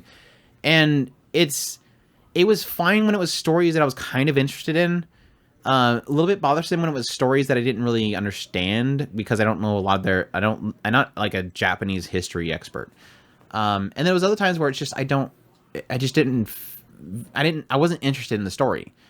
So it's kind of got that issue. Everything like current time, like the chemistry between Koito and Elda, the connections of Koito and her mother with Elda, all the other ones like Yord and Haira, the other characters they kind of introduce in, the sister was super cute. Koma was fantastic. I like the characters themselves and their chemistry. And Elda is just an absolute bundle of fun. I would love to have to take care of Elda. She's again, the chemistry, even with Koito, even though they butt heads all the time, I love their chemistry. It's like it's just a very heartwarming chemistry they have, even though it kind of chilled out over time, but especially early on, they were always at each other's throats. Koito just could not stand how this elf just doesn't do anything all day, and she's wasting a bunch of money, and she's constantly having to reprimand her for what she's doing. I enjoy the chemistry. I enjoy the characters. I enjoy the community feel of it. I enjoy the history of Koito and everything. It's just a lot of the history stuff is just like most of the time it's just kind of going, okay, cool. Anyway, but yeah, visually for sure, really good looking show. For the most part, I think they nailed Elda's design, and I just love all the other character designs themselves. Just a really great cast. I think the only thing that was kind of underutilized was probably Yord and Hydra. Like they introduced them, and they don't really do much with them as characters for the most part. Granted, I think most of the focus is Koito and Elda for the most part, but yeah, really a good show though. I would probably, not like an amazing show, but it's up there. It's up there as a really solid show. I enjoyed it. So yeah, that's Anime Elf or Otaku Elf. By the way, there's these really fantastic... He really hates that. Really hates that. The Café Terrace and its goddesses, or Megami no Café Terrace. Streamed on Crunchyroll for 12 episodes, done by Studio Tezuka Productions. The sources of manga, the genres are comedy, ecchi, romance. Directed by Satoshi Kuwahara. I don't know why I'm just stumbling over that name. Who did Girlfriend, and Dagashi Kashi. Series composition by Keiichiro Ochi, who did Hinamatsuri and Demon Girl Next Door. And yes, the original creator of the manga is Koichi Seiyo, who did Fuka and A Town Where You Live, as well as Suzuka. So, this one follows Hayato, who returns back to his grandmother's cafe that she ran. It's like a cafe that connects itself to like a dormitory. He returns back to there, and it's because his grandmother has passed away, and she left him the cafe. And so him being in college and trying to go to college, you find out later on that he went to college in order to essentially get a good job so that he can help his grandmother with her cafe, because she's constantly being kind of rough-armed by some local guy that's trying to shake her for money. Well, he returns back, and he decides, the best way to kind of put use to this cafe, because it's kind of right next to the beach, is just tear it down, because it wasn't making much money. My grandma was always struggling. He decided that he's going to tear it down and make it into a parking lot, and he'll make a lot more money that way. Well, when he arrives there, he ends up finding out that there is 5 girls who are currently living there, and they all apparently they all lived with the grandmother and took care of the cafe and were just like living, working, and they were all kind of family to the grandma. And he's going to immediately kick them out, but they're like, no, this is our home. And he's like, no, get out. I'm going to tear it down. And then eventually decides, based on one of the girls cooking like this, what was it, omelet rice or something like that, that's exactly the same way that his grandmother did, that he's going to go ahead and try to make the cafe work. So they can all stay there, and we're going to make the cafe work. But, harem shenanigans after that. So, yay. How did you get past the first impressions? No, I didn't get past the first episode. Such like the weirdest show that Chris didn't watch. He's like obsessed with Fuka and A Town Where You Live, and this is one that I really did. Fuka? Huh? Did you watch Fuka and Suzuka, or just Town Where You Live? A Town Where You Live in Fuka. I don't think I watched Suzuka. Okay. But I do love the author, so I do want to watch this. I just never did get around to it. Yeah. As far as like ecchi comedy kind of goes, I think the ecchi is fine. It pretty much tries to at least give the viewer one shot per episode of the characters, either half disclosed or fully in the case of the drunkard girl. Essentially, each one of these girls has their own kind of gimmick. They all have their art type and their shtick that counters with the main character. The main character himself, let's start with him. Hayato, he's a jerk. He's an understandably obnoxious jerk. Like, what I mean by that is that he's kind of not dealt a good card here. He loved his grandmother. He had a falling out with her because he kind of hated the fact that she was suffering and taking care of her and, trying to make ends meet. And he was trying to go to college so that he could, get the money to be able to support her. So he's getting into stock trading and everything. He's doing a good job. It's just, it was all too late. He didn't make it back in time, essentially. And so the guy's not really happy about the whole situation. It's not like he has any good ties with the the cafe itself initially. So it's understandable that he's a little bit kind of ticked off, and especially when he walks in this room and there's all these deadbeat girls and they didn't help out at all. Like they literally admit that they weren't helping the grandmother much. They weren't taking care of the clothes. The grandmother was handling everything. So I understand why he wants to kick these girls out. And then it kind of turns this whole thing where each one of them is sort of trying to figure out some way of either blackmailing him or something in order to force him to have to keep them there. And I'm like, immediately, I'm not liking these girls. Each one of them, like I said, has like a shtick to them. Oka is like the very poster child. This is probably obviously the girl that he gets with at the end. Very generic type, slightly tsundere, has a lot of tie-ins with him and the grandmother especially. The very much so, she's the waifu character, it really is in the end. Then you have Akane, who is she has a band that she plays with. She has not a really good relationship with her mother.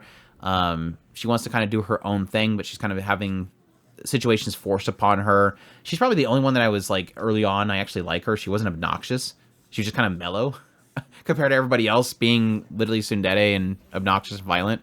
Riho, I eventually liked her, but early on she was a little bit kind of very combative. I forget what her whole thing is. She did a really good job of kind of making kind of relationship with all the local suppliers and stuff like that, which was really cool. Ame is like the only one that I think is still in high school, and she's a Street Fighter joke. Like literally every scene, she's a Street Fighter joke. She's constantly wearing stupid outfits. She's super hyper genki. Every time something happens that could possibly be there's never a situation where it's Hayato's fault whenever it gets ecchi. But every single situation where it gets ecchi, she immediately comes in and drop kicks him. Like she is the character that kicks him up in the air and the light glimmers in the sky. She's that character in your old school harem show. And then finally you have Shiragiku, whatever her name is, Kiku-chan. She is like super hyper waifu character. Like she's the perfect waifu. She's very soft-spoken and very doty, but her shtick is that every time she even remotely smells alcohol, she rips her clothes off and jumps on him.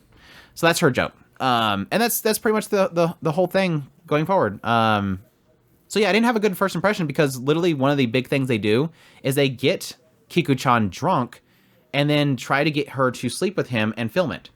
That's how they were trying to get him to not kick them out. I'm like, I literally don't like any of these characters. Over time, I guess, again, you get their episodes and you slowly learn like about them, and it kind of humanizes each one of the girls, and it makes you not hate them as much. For me anyways, not hate them as much. I'm sure many other people are like, no, I'm perfectly fine with it. And it kind of just gradually has them trying to make the cafe work and running into problems and then getting into each one of the characters and their relationship with either the grandmother or possibly him in the past, and then ultimately getting to a point where it just kind of concludes. It has a second season coming. I've heard rumors that not rumors, but I've heard somebody say that they increased the cast with the story going forward, and I'm like, I don't even know if I want this show with more characters. I already have enough with these girls.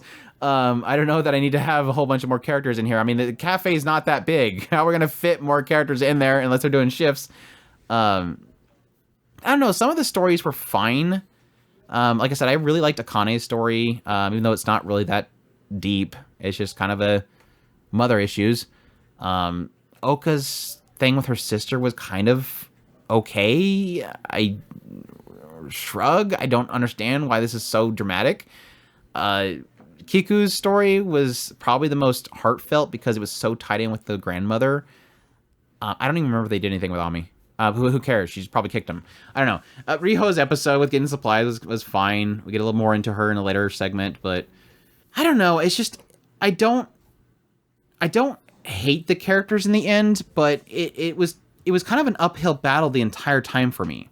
And so I think that's probably going to be different for a lot of people, because obviously with a harem type of show like this, a harem comedy romance show like this, it's going to heavily rely on you liking a particular character and rooting for that character to win, or liking all the characters and just enjoying each moment that each one of them have.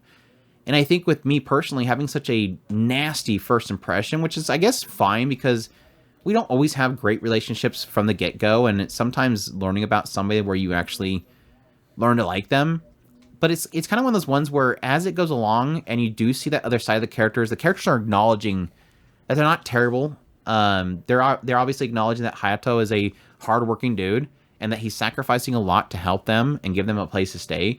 At the same time, he's acknowledging that these girls have other sides to them, that they have ambitions and goals in their lives they were trying to work towards, and this is sort of giving them an avenue to do that. But then still have the usual harem, like, clashing stuff that just kind of offsets it to a way that it's not enjoyable is weird. So I don't know. In the end, I don't hate it like I did at the very beginning, but at the same time, it's not a very entertaining show in the end. These stories aren't fantastic. The characters aren't that deep, but I think with such a drought on like pure old school harem comedy shows like this, which is partly the reason why I was kind of excited for the show. It's like, we don't really get these often if you think about it. It was refreshing to finally have a show like this, but at the same time, it kind of sucks that I really didn't find myself gravitated to really into the characters. So yeah, it's a toss up for me. Which is honestly not, it's par for the course for the writer, because I don't typically like this writer's stuff. So I guess I just don't get his style. But yeah, that's Café Terrace. Check that out if you're interested, and just know that there's another season. Yay. Oh gosh, go right from one to another one. Out of the frying pan into the fire, down into the oven. The broiler is on, and then somebody just threw a stick of dynamite into it and then locked it up. Kizuna no Allele. Was the dynamite dipped in gasoline? No, because then the fuse won't go off. Or doesn't it if you get wet, it doesn't blow up? Gasoline's gonna offset that issue. But no, the gasoline will be on fire, but I think anyways. Kizuna no Allele is probably a more interesting conversation than what I'm about to talk about. So I don't know, maybe people want me to continue that conversation. Streamed on Crunchyroll for 12 episodes, done by Studio Signal MD, and apparently Wet Studio was involved. I don't know how. I feel very bad for them for doing that. Yeah, it's based on a VTuber group, obviously Kizuna being like one of the, if not first, like most successful VTubers, obviously. She kind of sparked the whole VTuber thing. Thank you, Kizuna. Because I'm now sick of VTubers. I'm at the point now where, and then people are asking, why'd you watch a show about VTubers if you're sick of VTubers? I don't know. It's just like they just turn them out like crazy now. And Kizuna herself, while I loved her when she first showed up, she went through so many iterations, and it wasn't even her after a while, the original actress, that I don't care anymore. But anyways, yeah, this one follows Mirako. And Mirako is going to a academy that essentially she's going to an academy for VTubers. She loved Kizuna. Kizuna apparently disappeared at some point. They don't know where she's at. And Mirako was like inspired by Kizuna. It gives an indication that most people knew Kizuna, and a lot of them are inspired by her. But she's going to this academy to become, I guess, to train to be a VTuber. So they have like ranking systems at the school, and so the top idols that perform the best on streams and stuff like that get the highest points and stuff like that, and they do different competitions and collaborations between them. There's a lot of aspects of Mirako trying to find her own self, because obviously, as you expect with a story like this where somebody's highly inspired by somebody, what happens, Chris? At some point they have to what? Find their own voice, right? Okay. Can't copy Kizuna. You got to find your own voice, Mirako. I thought you just went up on the thing. You had all your tools, so you had your character all sitting there, and then you waited until the audience starts turning you into something, and then you start working off of that. Yeah, you got to play off the audience. Yeah, exactly. That's how you get the super chats. You read the super chats. And then you figure out what your audience wants you to be, and then you be that. You have to make a hashtag, and then you have to play off of whatever the simps want. You know, as long as you have good artwork, everything afterwards just comes in. Yeah, exactly. You got to look like Gagura. Exactly. Make sure that you look like some kind of a lolly character. You got to scream a bunch too. Play horror games. Play horror games. Be a exactly. Be a cute anime character and play horror games. No, So I guess I can give more context here. It's not necessarily like Miracle goes into a school and she sits in front of a computer with a camera on her, and then it turns her into a VTuber character. It's like a futuristic setting. So like when Miracle goes to the school, she arrives at the opening ceremony and she like hits this thing on her watch, and it's like she transports into this virtual world. Like she's standing in the virtual world. And so whenever they perform, they always like press the buttons on their wrist, and suddenly they pop up inside of an environment where the camera is pointing at her and she's performing, and it's live streaming and people are chatting. It's like VTubers, but it's like a futuristic VTuber. VTubers in an actual virtual reality, which is technically what Kizuna was. For the most part, Kizuna, especially like the later iterations, she was like a motion cap character. Like early on, she was a motion cap character that was walking around in an environment and doing goofy splits and stuff like that, which is kind of interesting because these days VTubers are mostly just a 2.5D motion flat character that's talking on the corner of the screen. So it's a full performance kind of thing. So like what they mostly do with every episode is that Miracle will either have some sort of dilemma that she's facing, she's trying to get better, she's meeting somebody like Chris or Noelle or somebody is down talking her because she's trying too hard to be Kizuna or something. She's doing a class or something. They do like a race on skateboards or hoverboards through an environment. And then every now and then she'll do a performance, and she'll cut into her little live stream, and then it's a 3D CGI character in the show itself. They literally have like a Kizuna like model 3D CGI character that's singing, and she's dancing around on the stage, and everybody's liking or disliking whatever she's performing. Or they'll have another character do a performance. A lot of the show is literally just doing a stupid performance in 3D CGI. And then like at the end of every episode, the episode will end early because they always have like 4 or 5 minutes of just two characters in 3D CGI talking about a random subject, like the company they work for, or they'll talk about Bitcoin or the blockchain, because apparently they're going to probably sell NFTs with this project here soon. Just random topics that they'll just try to discuss. It's almost like suddenly out of nowhere they're either advertising something at the end, or it's, again, another VTuber just having a random questionnaire from the audience. Which all leads to me, it's a long spiel for me to explain that I hated this show. That's a long-winded way for me to say I hated this show. It's just it's unique because what we're really doing here is literally advertising these characters. I'm sure they probably have a YouTube channel for each one of these characters. I didn't bother to go look. I'm assuming so because they made assets for their CGI motion cap. So I'm assuming they're I want to say that I've seen Niska. Maybe. I don't think that Niska that's their model. They have a different model in the show. Anyways, that's spoiler. Well, if anybody cares. The ear thing is what I seem to recognize. Oh, gotcha. But anyways, it's kind of like an idol show thing, but with the VTuber spin to it. So it's pretty much all these characters trying to find their voice, trying to figure out ways to entertain the crowd and get higher in the rank system and be successful VTubers, trying to chase after what made Kizuna so great. And again, technically hitting on the typical storylines of find your own voice, don't mimic somebody else that you adore so much, and collaboration in the end. Shrug.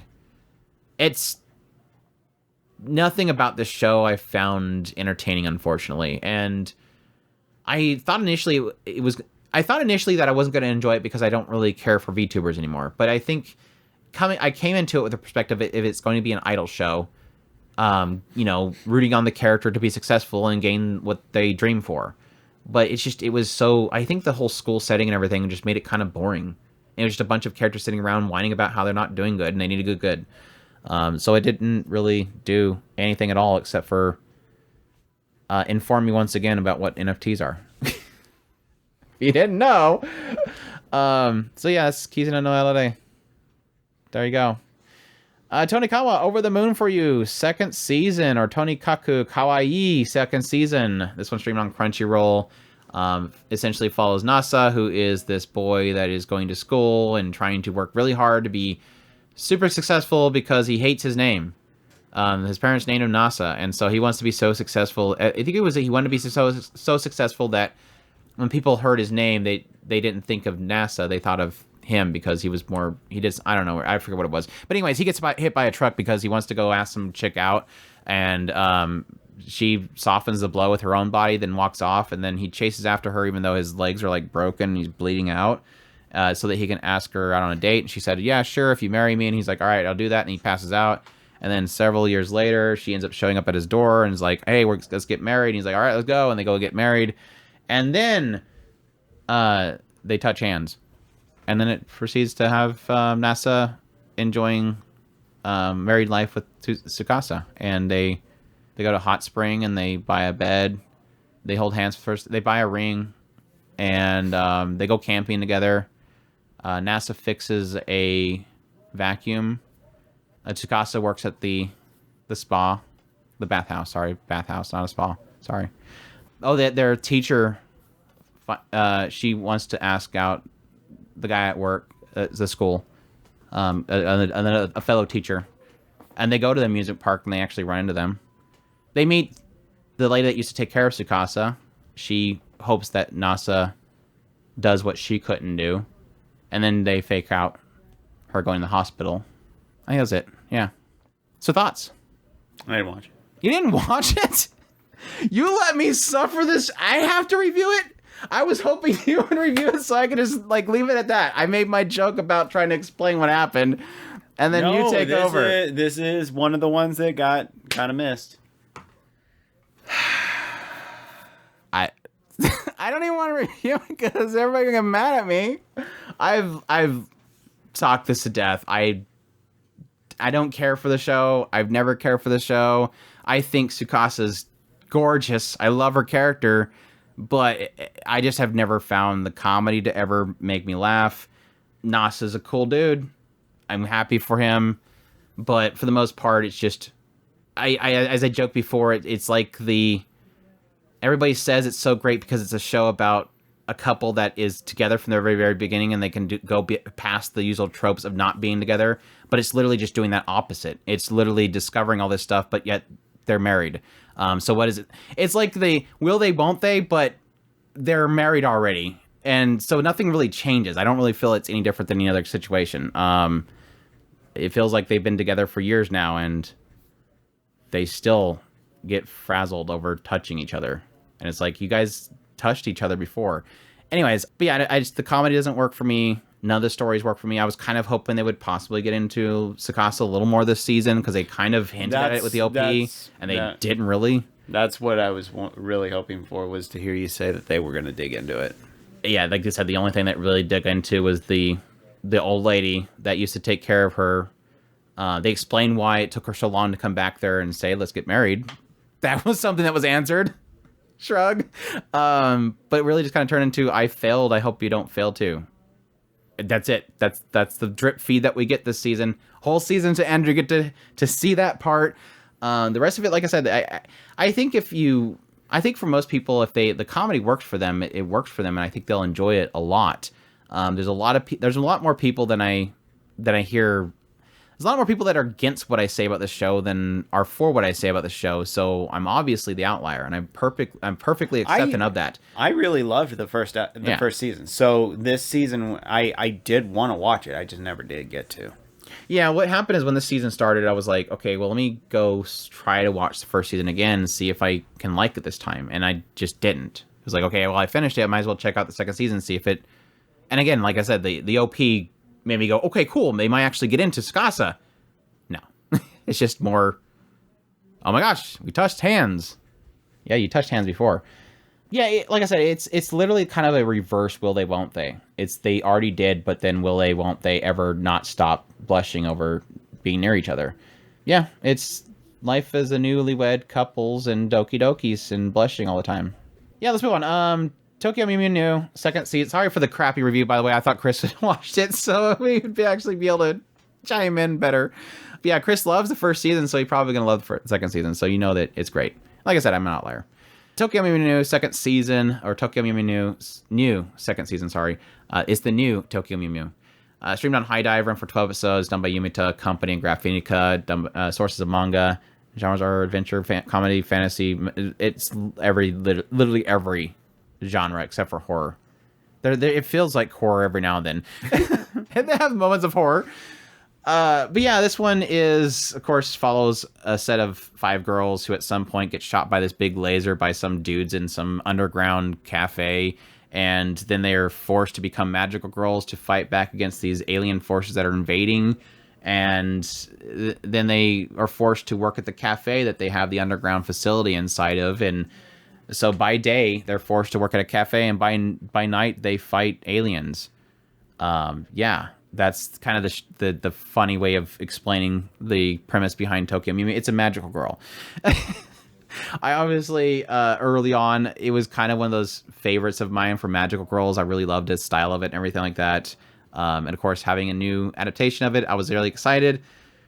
It's pretty much like a lot of companies a lot of properties are doing right now. It's kind of like the Sailor Moon Crystal remake. It's like we had the original Sailor Moon where it was like millions of episodes with tons of filler, and then they make Sailor Moon Crystal where it's like just the story of the manga. That's Tokyo Mew Mew New. It's where they, unlike the last one, they're just doing the story, base story, no filler. And sure enough, it fit pretty much perfectly into 2 cores, which makes sense because of how they were kind of pacing through the manga. It matched how many episodes they were going through. So I kind of expected it to have 2 seasons. And it kind of wrapped up really nicely. There was certain aspects of the storyline that I forgot was really a thing in the original one, because it's been a long time since I watched the original anime. So there's a lot of aspects of the aliens and what their true intentions were for Earth itself. The original intention was like, it felt like they were just coming there to destroy the world, and the Mew Mews were kind of stand up and fight back against them. There's a lot of undertones about mankind and how they're corrupting the Earth itself, and how they need to get wiped out because they're polluting the planet, or they're starting wars. And the Mew Mews were kind of the medium, where they're like, we can change things, don't destroy everything, we got this. Just give us time. We'll fix our ways. Stop attacking. It's kind of that being the undertone of the story, while you have the characters themselves dealing with romances and desires of themselves. Like Mint really desires to help her brother with their massive corporations, help, fix pollution and stuff like that. Where you have Zakuro is obviously an actress. You have Pudding, who's trying to do best for her family.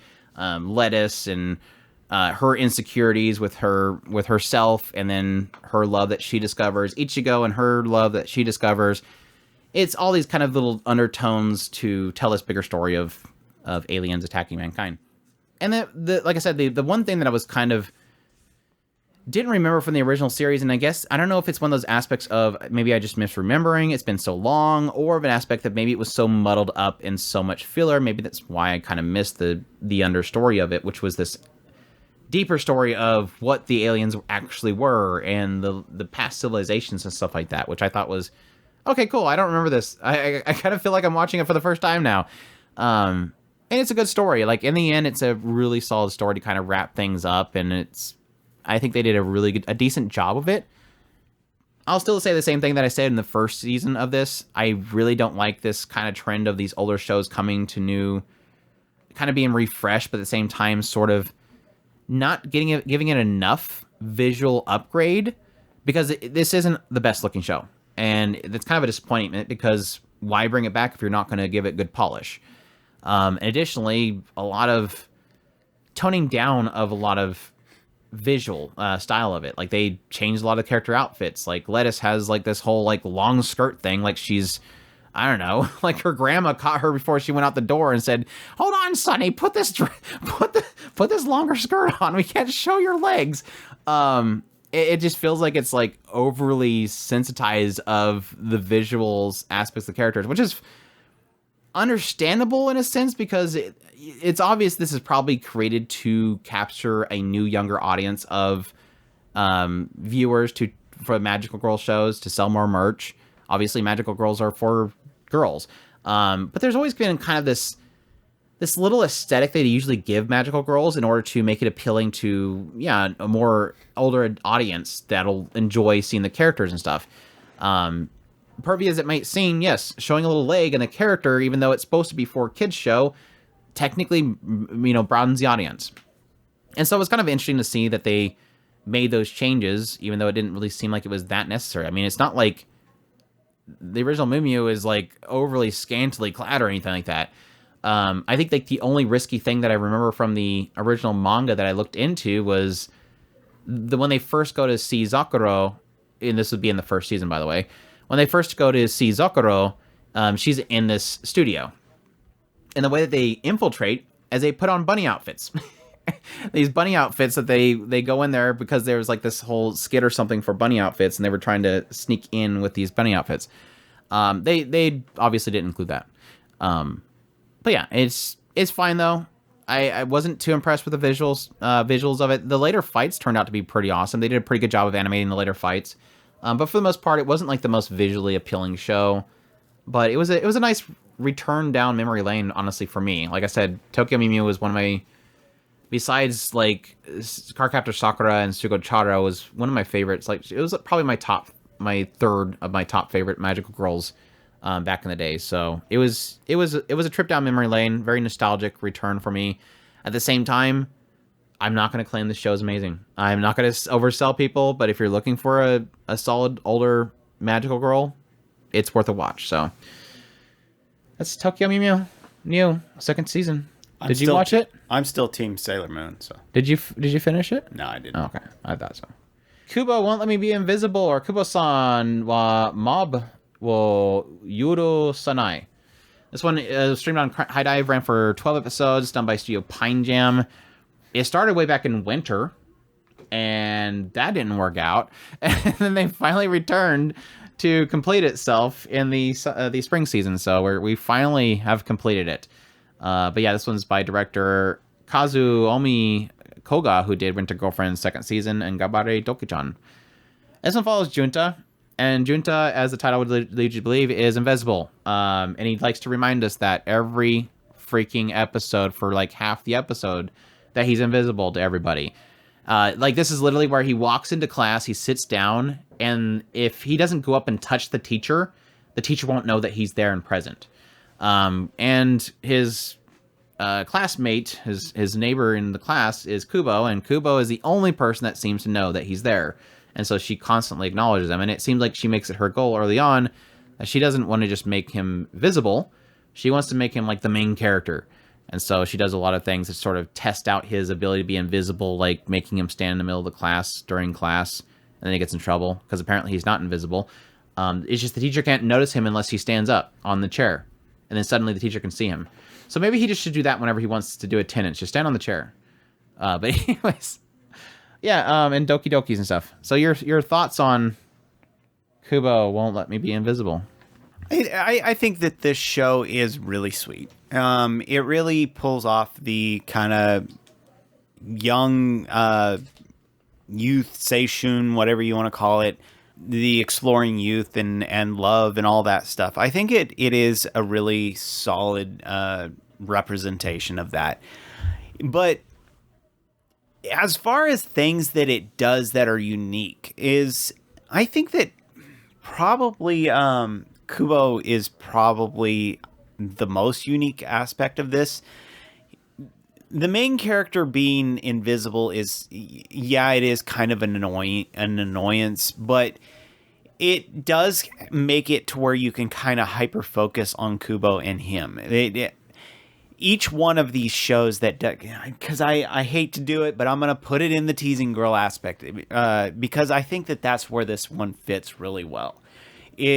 As a character who is just kind of there, kind of bouncing off the main character, each one of them kind of does something that kind of secludes them from the outside group. While there will still be interactions with the outside group, there is this kind of seclusion from the outside group so that you can kind of hyper focus on their interactions.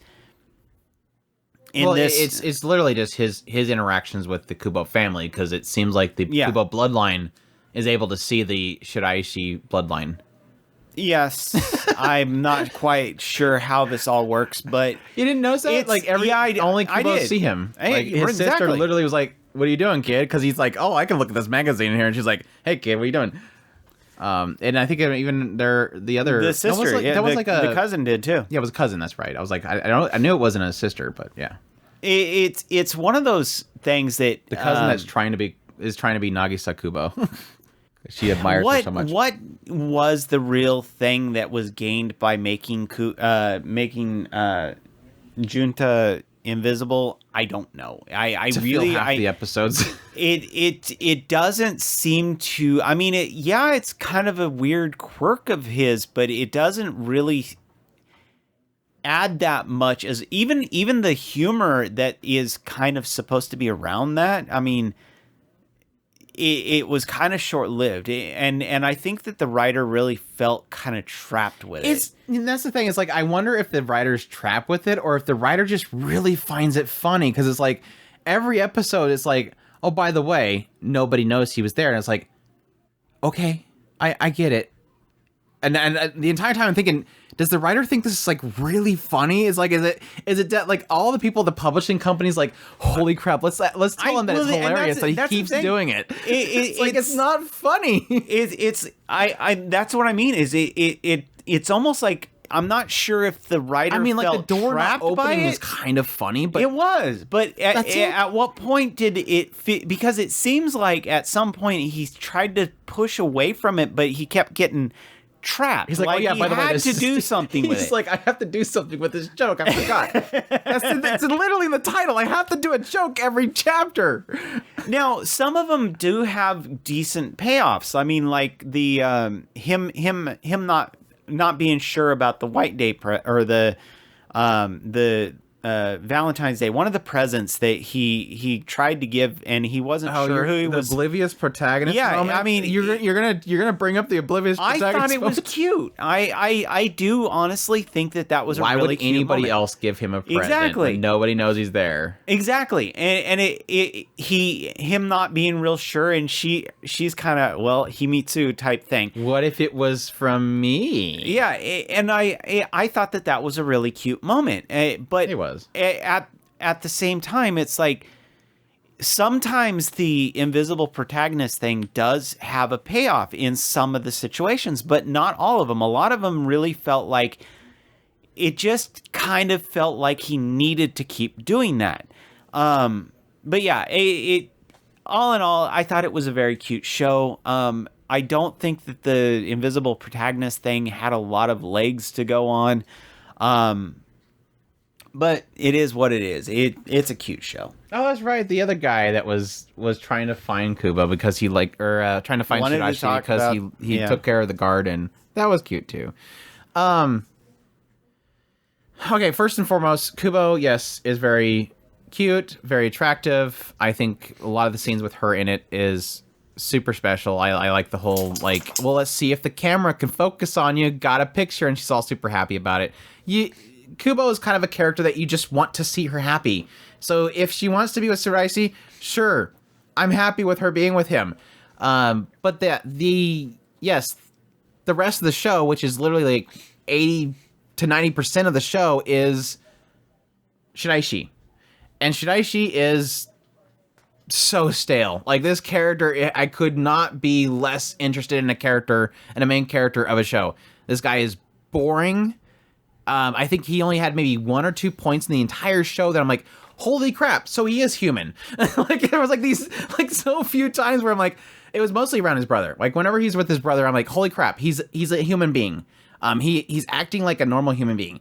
Now, granted, you can argue that, yes, the reason why he's so stale is because he has such little interaction with people because nobody acknowledges him, but it's like, he's so boring. Like, this is such a boring character, and he's literally on the screen for almost the entire show, and I'm bored out of my mind watching him walk around. So if Kubo's not, like, right there with him, and yes, I agree, it's a teasing girl, right there teasing him in some way, or flirting with him, or trying to get his attention, the show is so boring, because Shiraishi is boring.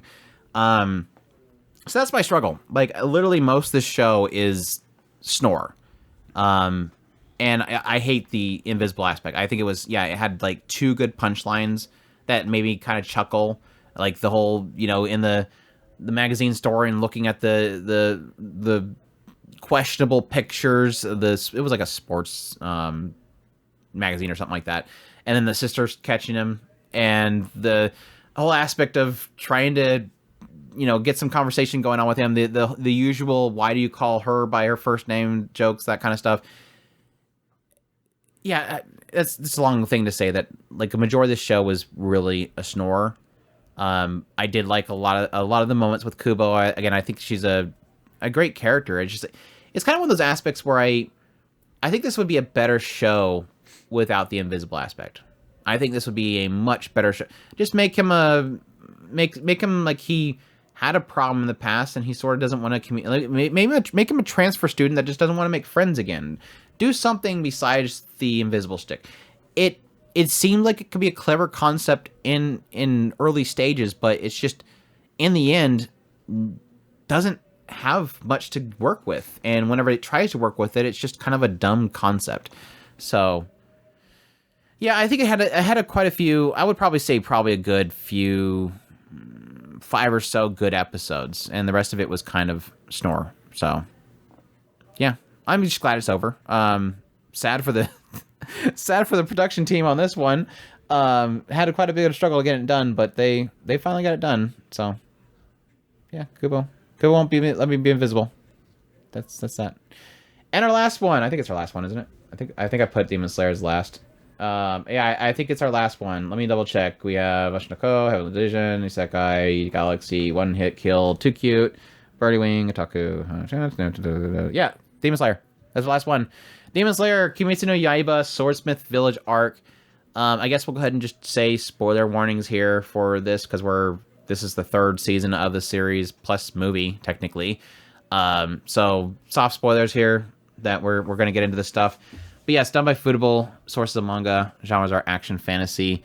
And yeah, so we're now at this point going to the Swordsmith Village arc, which is, we're going to the Swordsmith Village. And yeah, he arrives there, of course, meets best girl Mitsuri, which I think literally made this season for me, because I wasn't too hot on second season. From a story standpoint, I think the visuals, as usual, are fantastic. I think for sure this season kicking off with a high note for me, because I think the opening segments were obviously creating a bunch of massive question marks for Tanjiro and possibly his tie-ins with some very high official members of the what was it, the upper 6? It was 6, right? I think it was upper 6. Yeah, I think it's upper 6. I guess. The strongest of strongest demons. And Tanjiro going off to the Swordsmith Village, which is where they actually make the swords, and then eventually somebody find their way in there, besides the fact, even though the village itself is so hidden. Did they ever explain why they found it? Just that one guy supposedly knew where it was, but he didn't. Yeah, he figured it out, but he never say how he did. Yeah. Like early on, I thought it was just because this guy they revealed in the first episode was somehow tied to the Demon Slayers themselves, so I figured he tapped into his brain or something. I don't know. But it started to imply this, a lot of my intrigue in this season came from the first episode and the very end. That's the sad thing. Like, most of my, the overall story, by the way, just the overall story. I still liked a lot of the moments in the middle of it, but the intrigue really kind of sparks from this. He was literally the first, I think he was. Kokushibo. His relationship technically with Tanjiro in his past, or at least with his father, because apparently Tanjiro can now see the memories of his father for some reason. I don't know. I don't think they ever explained it, but for some reason Tanjiro can see the memories of his father. And obviously at the very end, how special Nezuko is, and how that pretty much shifts everything, or at least is so tied in with what Muzan himself wants. Other than that, it was okay. There's my review. Besides the intrigue the first episode creates around Kokushibo, Tanjiro, his father, and then the very end with Nezuko and Muzan, the rest of it was okay. Plus, every moment that Mitsuri is in is amazing. That's my review. Because I think Mitsuri is great. Mitsuri was fantastic. I kind of understand what her story was kind of about, is this idea of just being yourself. Like, she was constantly trying to be what society would probably want her to be, which is, that perfect wife. She wanted that. She wanted a relationship, but she couldn't be herself, and that was her struggle. She had to change herself in order to fit it. And eventually she decided she found love. She found love for what she was already. She didn't have to change herself, but still find love, essentially. Yeah, she found somebody to love her. She wanted to be herself. She was strong. Absolutely rejected. She ate too much and she was too strong. So she conformed to society, and then she started resenting herself and rejected herself. So she felt like she was a fake. Like, I can't really do this. And so she just said, screw everything. And the Demon Slayers like me. The Demon Slayers like me. He said he likes me for what I am. I could eat all I want and destroy things with a sword. Yeah, I absolutely love it. I liked the Mist Hashira. I kind of wish that they had done a little bit more justice to it, but all said and done, I think it was actually really well done. The sad thing with him is that from the very beginning, I knew what was going to happen. Like, it's one of those types of stories where, you know where this is going. Well, it doesn't take away from it, but it's still one of those, I know where this is going. I did have a little bit of a question in one of the scenes, but I think that was a translation problem. In all honesty. But all said and done, I thought it was well done. I think the emotional climax at the end of his fight was great. Like, the whole aspect of it, the very end of it, and him seeing the family was like, oh, it hurt. It hurt. He finally remembers everything, and they all see him. I was like, okay, this is kind of getting me. But I would kind of chop that up as the directing and the music and everything was just on point for it. Not so much that it's like a deep story. It's just, it's family. One of the things that I do, I think that one of the things that this show absolutely does in freaking spades is when they want to show off, they absolutely throw everything to the wall and they like hit it hard. And this is absolutely shown in absolute brilliance with Mitsuri coming onto the scene when they were doing a final battle with the one of the demons, and it absolutely blows everything else out of the window. And I love that this show knows when it's time to actually buckle down and get showy and flashy, and they just go nuts. But yeah, all in all, this was an absolutely brilliant arc. I give it all the credit in the world. I love it. Damn. High praise. No, visually, yeah, for sure, as usual, just the character designs, the shading, the visuals, the colors just freaking pop. And I think my only upset that I have really for this season for visually is just the fish. CGI fish and the dragons, which the dragons weren't that bad, but they were like pretty damn noticeable.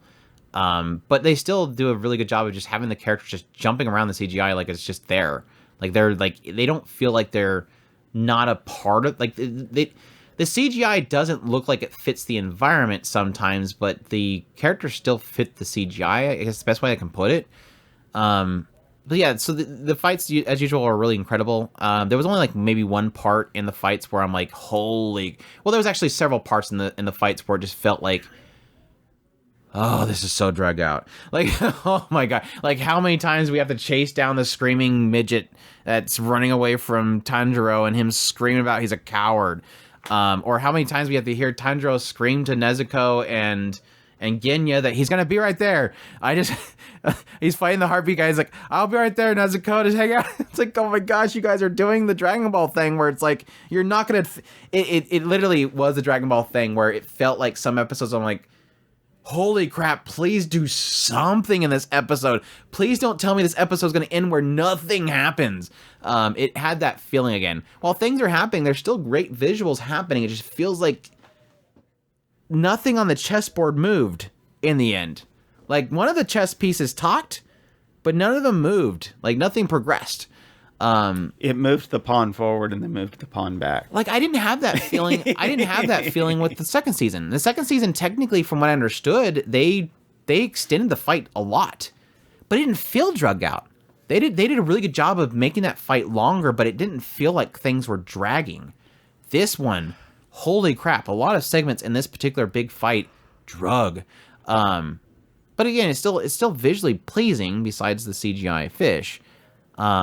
But yeah, story-wise, I don't know. It wasn't that great, but at the same time, like I said, it had a really good first episode and a really good book into it, and just in the middle there, having some decent character developments for, at least 2 characters in the series, and obviously having a very, I think my favorite part of this entire season was probably the last episode. I think that just visually, the field with the sun up was like, holy crap, that looks so gorgeous. And obviously, for obvious reasons, everybody panics over a certain something happening, even though we all know how it was going to end. Did anybody think that was going to happen? Come on. But no, it had a really emotional ending part of it. So yeah, and as per usual, most of the comedy just escapes me. I think I laughed I laughed around Tokito a little bit. Like, there was a few parts where I kind of chuckled around him. Obviously, with Konroji or Mitsuri, I think I obviously laugh a lot with her because she's kind of the big sis type character, which I really like. But for the most part, this show's very hit and miss with me when it comes to the comedy. Like, the later parts of it was like, I know there's a joke here, but I'm missing it.